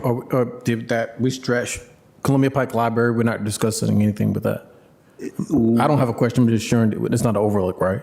Yeah, so what I all together? That whole thing, I guess I would suggest that, Mr. Karantonis, if as you're working on that guidance, you could add a sentence that indicates that we do have that interest, because I can tell you exactly where I was in the Columbia Pike facility when I said that we would get a library done eventually for the Black Heritage Museum. And that doesn't mean life changes, but that is a promise I have not yet fulfilled. And so it is keenly on my mind.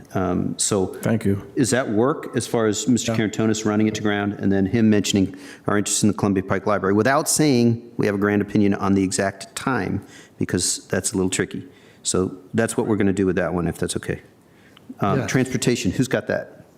How did that get there? I think that there were a couple of topics, so I think it's a category to make sure that we hit it. I think the one that was most important to me was that we direct staff prior to the next CIP to provide an analysis of the 3 different ways we do sidewalks and street improvements, so Vision Zero, ACS, and ANP, where they overlap, what the timeframes and the costs are, so that if we might better direct projects through that, we can find some efficiencies down the road. Great. Well, for that one, I'm interested. And I didn't get to, I know you shared with us, there are other transportation pieces. I think that we have been and should be more thorough on guidance, and I don't know if there are other categories that you wanted to lift up, but that on sidewalks, we have asked for guidance on, I believe, on that in the past. I would support it again. Mr. Schwartz has gone through our systemic analysis of how we're working to get to all sidewalks, but it's like a 10-year horizon, because there's a lot of county, and we're way better than Fairfax, because we are in general, but we also are in the area of sidewalks. But sidewalks is good. Is there other areas in transportation that you wanted to lift up? The other 2 I was tracking are really just nice to haves. One is to note that we have finally completed the Columbia Pike project, hooray, and that we are now turning on the transportation front. We're turning towards Carlin Springs and Langston. And so sometimes when you look at the CIP, you forget that 10 years ago it was all Carlin Springs, and 10 years from now it may look like it's all other things. So just noting that, and then an ask for staff both in the operating budget and in the fiscal year 29 CIP to identify what transportation funds are fungible, that we could in theory use them for a library or a park or for some other use. It's not many of them. It's counterintuitively a small number, but to do that so that we all can have that conversation in the community without understanding every one of the buckets. So that's it. Great. We had some climate related ones, but they got addressed in a question. Yeah, so I'm game on, I have a less, you've been thorough on guidance, and in this case, I think that's a useful statement to be at Carlin Springs and Langston. There may be other areas. I don't have a problem. I also am mindful we have to track all the guidance and make it happen in conjunction with staff. So I don't have it may be useful to share those with Michelle and Hui and Ms. Crawford, just so we work those and make sure that staff's all there. That you may already have done that. But so those are the three that we consider: maintenance, capital, deferred maintenance. I think that's back to you again, Ms. Cunningham, but I'm not sure. Yeah, and that also is pretty simple, just highlighting that we want to continue to be briefed on the predictive analytics that our team is doing, and that we'd like in the next CIP to have target maintenance funding and an estimated deferred maintenance beyond the CIP. So we talked about that in the work session, that we were at 15%, which is a little higher than what we mean to be. So just so we know how we're tracking year to year. Great. For me, it's going to be useful to track what we're tracking, to have a reference to the number and or potentially even the page number, just so that to make it sticky for me. You've tracked it, I know, but I don't have a problem with that, but I also want to make it so we can see that through, if that makes any sense. And so I'll leave that to you. I think that's also one where engaging with probably Ms. Cowan would be best. Library, if that's okay. So any other comments, colleagues, let me know. Library, community service centers. This is one where I think that both, Mr. Karantonis, you had some interest. That's true. Since we have so much conversation about third spaces, we now use a lot of new terminology, right? So libraries, etc. The question was whether it is possible to ask staff, the county manager, to provide us with a status assessment or a condition assessment of the entire library system right now. We have that mostly from DPR, but the library system, we just, we have a partial view of that. So that would connect, that would say something about the condition assessment of the buildings that are involved, because we have a sprawling. Is this, so just so I understand, to understand, is this something that you have talked with Diane or Michelle about? Yes, we did. Okay. And Ms. Cunningham was part of this conversation. Sure. So we think that this is it gives us a good handle of where to go with the system. We have struggled also as a board here. With appropriations, operational burdens. We had a very long conversation about the Chair Day Library during the normal budget, during the operational budget discussion, and so forth. So having a more structured approach to the assets of the system, their location, their use, and how they stack up with regards to how they deliver on the strategic plan that's already 3 years old, is something that would help us a lot to plan. Got it. So just so I understand, because I think there was language included in what you shared, Ms. Cunningham, but I'm not sure, and I would love to. I always feel like having ownership as to who's going to run to ground. So, Takis, you're on running this one to ground with Ms. Cunningham's support. That's right. I sent some bullets for you to consider, but Mr. Karantonis has the pen. You got it. You got the pen, Mr. Karantonis, and you're going to talk with Diane and Michelle and maybe copy Mark on one of these so he knows what's coming. But there is an email that's needed, and maybe you can get a little help from our policy lead if you need. Should you need, Public Safety Services Support Facilities, the Quincy site, Ms. Cunningham.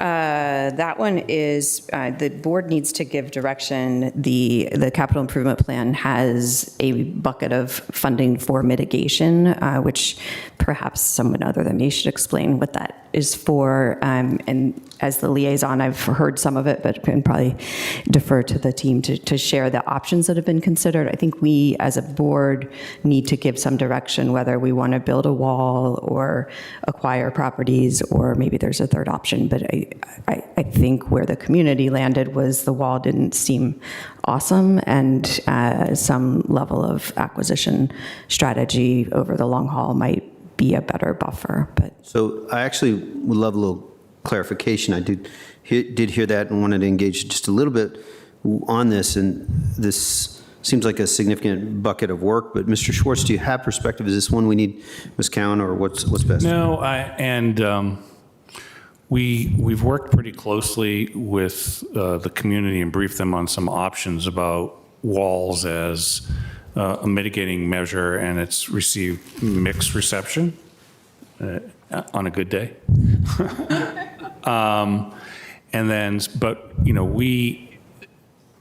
So there's that. There's also the alternative, which Ms. Cunningham put out there, which would involve potential acquisition of, I think, a few properties. It's really, at the end of the day, it's a policy decision on the part of the board about which direction you want to go in. And you could also tell us that you don't want to go in either direction, because frankly, that's where we've been. And you can evaluate how that's worked out. So I'm not sure, and I'll let somebody you don't have to come up with a deal, but you can raise your hand if you have another solution. Yeah. Okay, he doesn't have another solution. So that's sort of the menu of choices we have at the moment. And I think this is meant to try to get some guidance on that.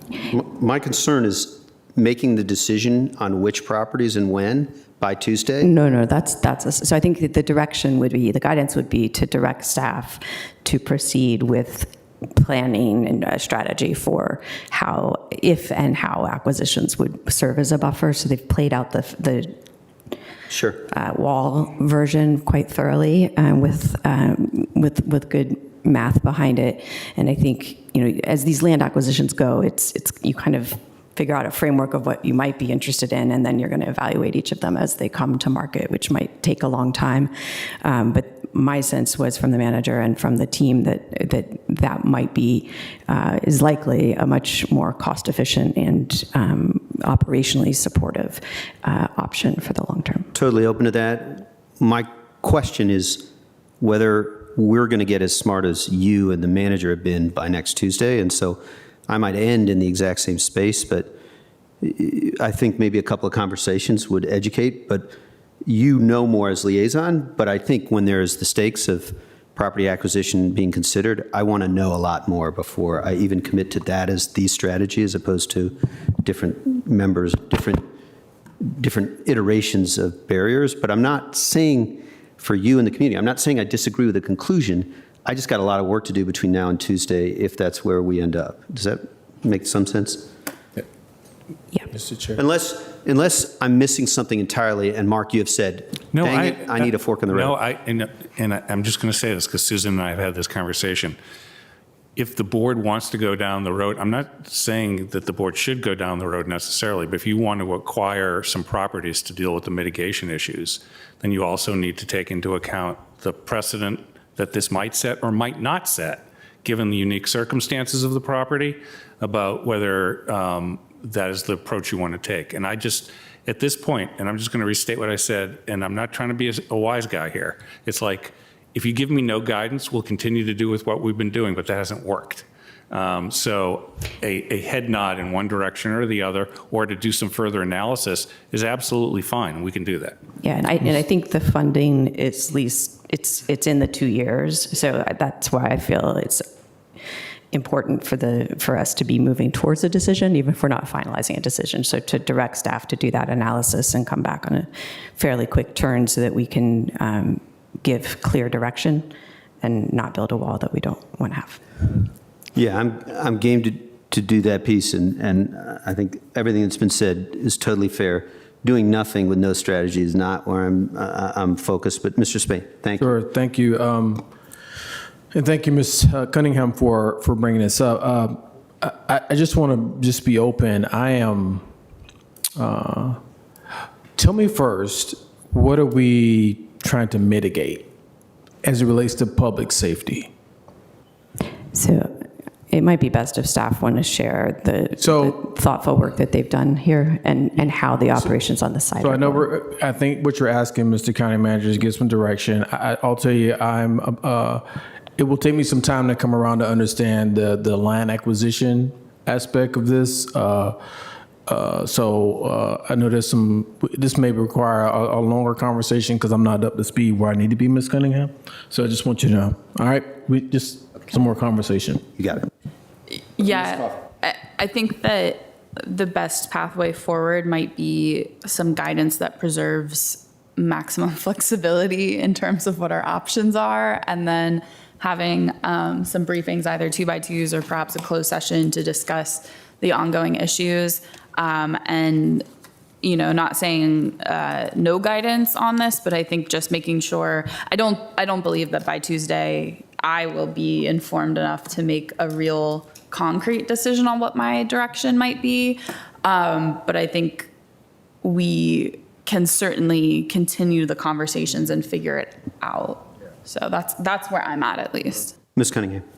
I mean, I will say it's very important that we all align with being grateful for your work in helping improve communication with the neighborhood and our staff. And so that we need to be very clear about. I don't know quite where Ms. Coffey's comment leads us to guidance. I'm amenable to some, and I also think that there's wisdom in having additional conversation, if that makes sense. But yeah, I mean, I think the guidance I would propose is to direct staff to do the analysis and bring it back to us fairly swiftly so that we can have the conversation.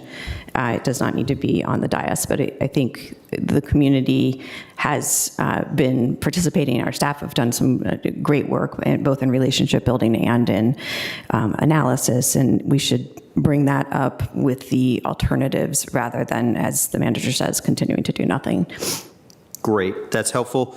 And I leave to you brainstorming with Ms. Cowan and keeping the community and all of our interest in mind, the relative level of date certainness of that work being done. I do think we could use a time bound, but I always feel like when you say by X date, it can get, but quarters or whatever you think is wise.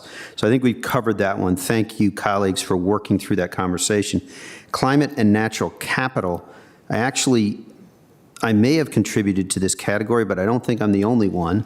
I will say that we have had insight from our commissions regarding steps we can take on climate. I think that operationalizing a lot of the work on buildings in particular is important. We have 2022 guidance. I guess I am in a space, colleagues, where I need to get better educated, catch up perhaps a little bit with multiple colleagues, but certainly with Mr. Karantonis. But we do have, I think we're all likely to be in a good place, pleased with at least the specificity of the EV charging guidance and action, as well as the energy efficiency and solar space. And we'll take a little bit longer look. But for my part, some of the climate pieces, I'm very grateful for our commission sharing. I'm struggling to align the specificity of the suggestions with whether it should live in our climate action plan. But that's for my piece of the climate. I'm not foreclosed, but from potentially bringing one or at the most two pieces of guidance on this, but they're reflected in some questions. I'm not currently leaning towards it, and I would have to make tomorrow's Wednesday noon deadline to give you notice should there be anything on this. I may even have missed it, but did others contribute to this category? And you don't have to, not seeing lights. Go ahead. I think the other areas that I would put forward for consideration are something specific to the Climate Action Fund and Tree Canopy Fund, directing the manager to establish guidelines and funding mechanism or provide options for guidelines and funding mechanism. I think that's something that's been, we've talked about the last two budgets, and so that would be one I would raise up. The other is an update on the overland relief properties and providing an analysis of effectiveness and outcomes. I think that's also kind of in the queue, but to keep it all in the same document. Similarly, confirming that we are continuing to work towards updated site plan conditions to respond to climate, which I think is underway and will be concluded this calendar year. Well, It could be concluded this calendar year if we're able to do the full engagement with our partners in the development community, which hasn't really taken off as quickly as I would have liked. So They're not returning your calls? no. I mean, if I use an alias, they return my calls. Okay, we'll get you a new alias, and we can help with reaching out there. I think that is really, really important because our climate goals are we are not affecting our climate goals with really outdated site plan conditions. And then the last one is just celebrating that we are actually capitalizing the invasives work and just thanking staff in, a nice little sentence. I am going to work to get with a new guidance plan, which is discussing a lot of things. And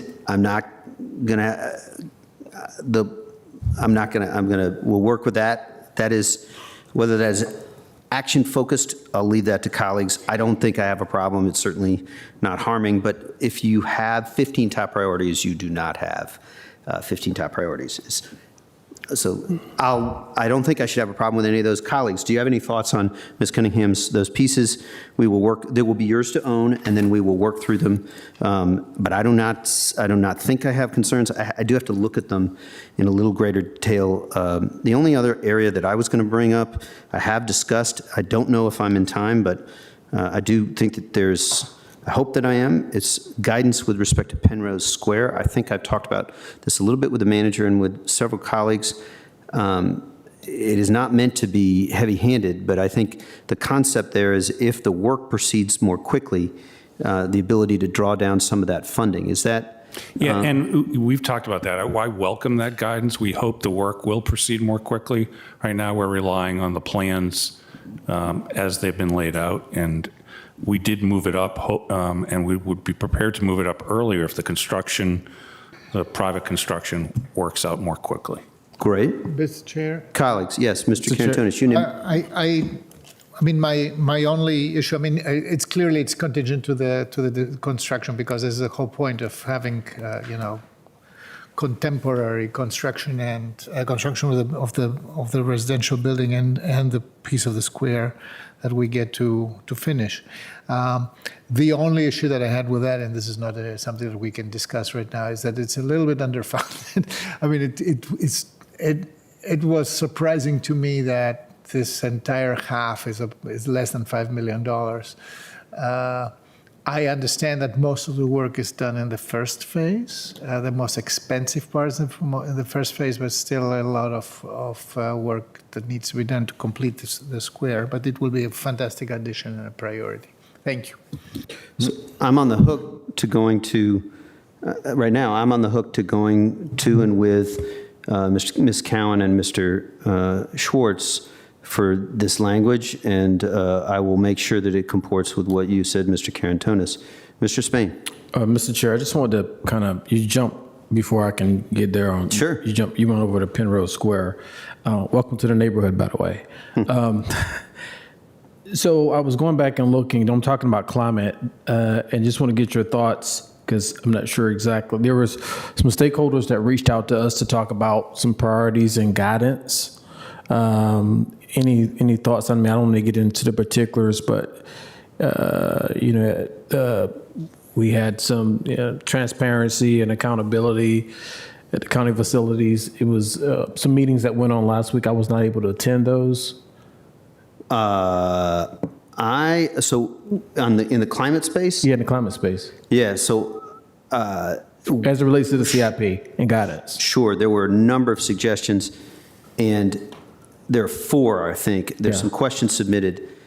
I am happy to work with all colleagues on some of the areas. I did not, I think that the best way to accomplish the goals in some of the areas is actually to do 2x2s and get us a little better educated, but I am happy to talk that through with you and all colleagues. To be accountable and transparent to those commissions. I'm grateful for sure for submitting. They've advanced my thinking. I'm hopeful that some of the progress on EV charging and also some of the other pieces of guidance and the $1 million on solar and energy efficiency will be some measurable progress. Okay, thank you. Colleagues, concluding comments. Other than that, and I am neither want to rush, and I want to make sure that we're thorough. Process, we're on the hook to get detailed concepts or language to around by 12 noon tomorrow and to our policy manager. And we have lots of different buckets for each of us to work on. And I will try to find time. I have cleared Friday afternoon, but also other colleagues, other times can work, colleagues, and you will have your own individual conversations. Mr. Go Chair, ahead, Mr. Schwartz. Yeah. So the one thing that we're very focused on tactical things here, and so talking with Jason, if you want to adjust the referendum totals, which would include increasing the amounts for RNAC, letting us know that earlier rather than later makes it easier for us to prepare the materials and all the documents we need, because once you vote, our goal is to bundle that up with the schools, and then we have to work through the whole process of getting it to the courts. So I'm not saying you need to give it to us by tomorrow, but if you're going to be adding money into the referendum or taking it away, which is always a wonderful option, just try to let us know in the next 2 days if you can.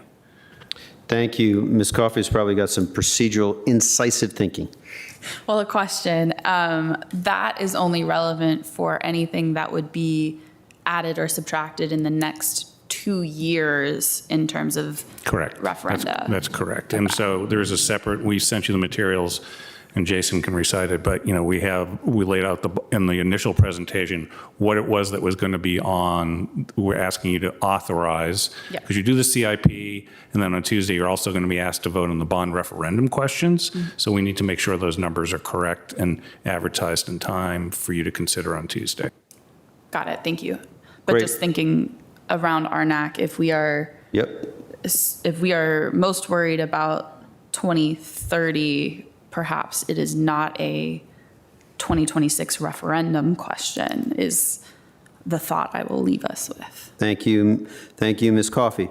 I will eventually go through, I'll send it to you, Ms. Cunningham, but eventually I'm going to try to go through really briefly what amendments we're left to think through. And there is the third spaces piece, which we haven't all concluded. But first to you, Ms. Cunningham.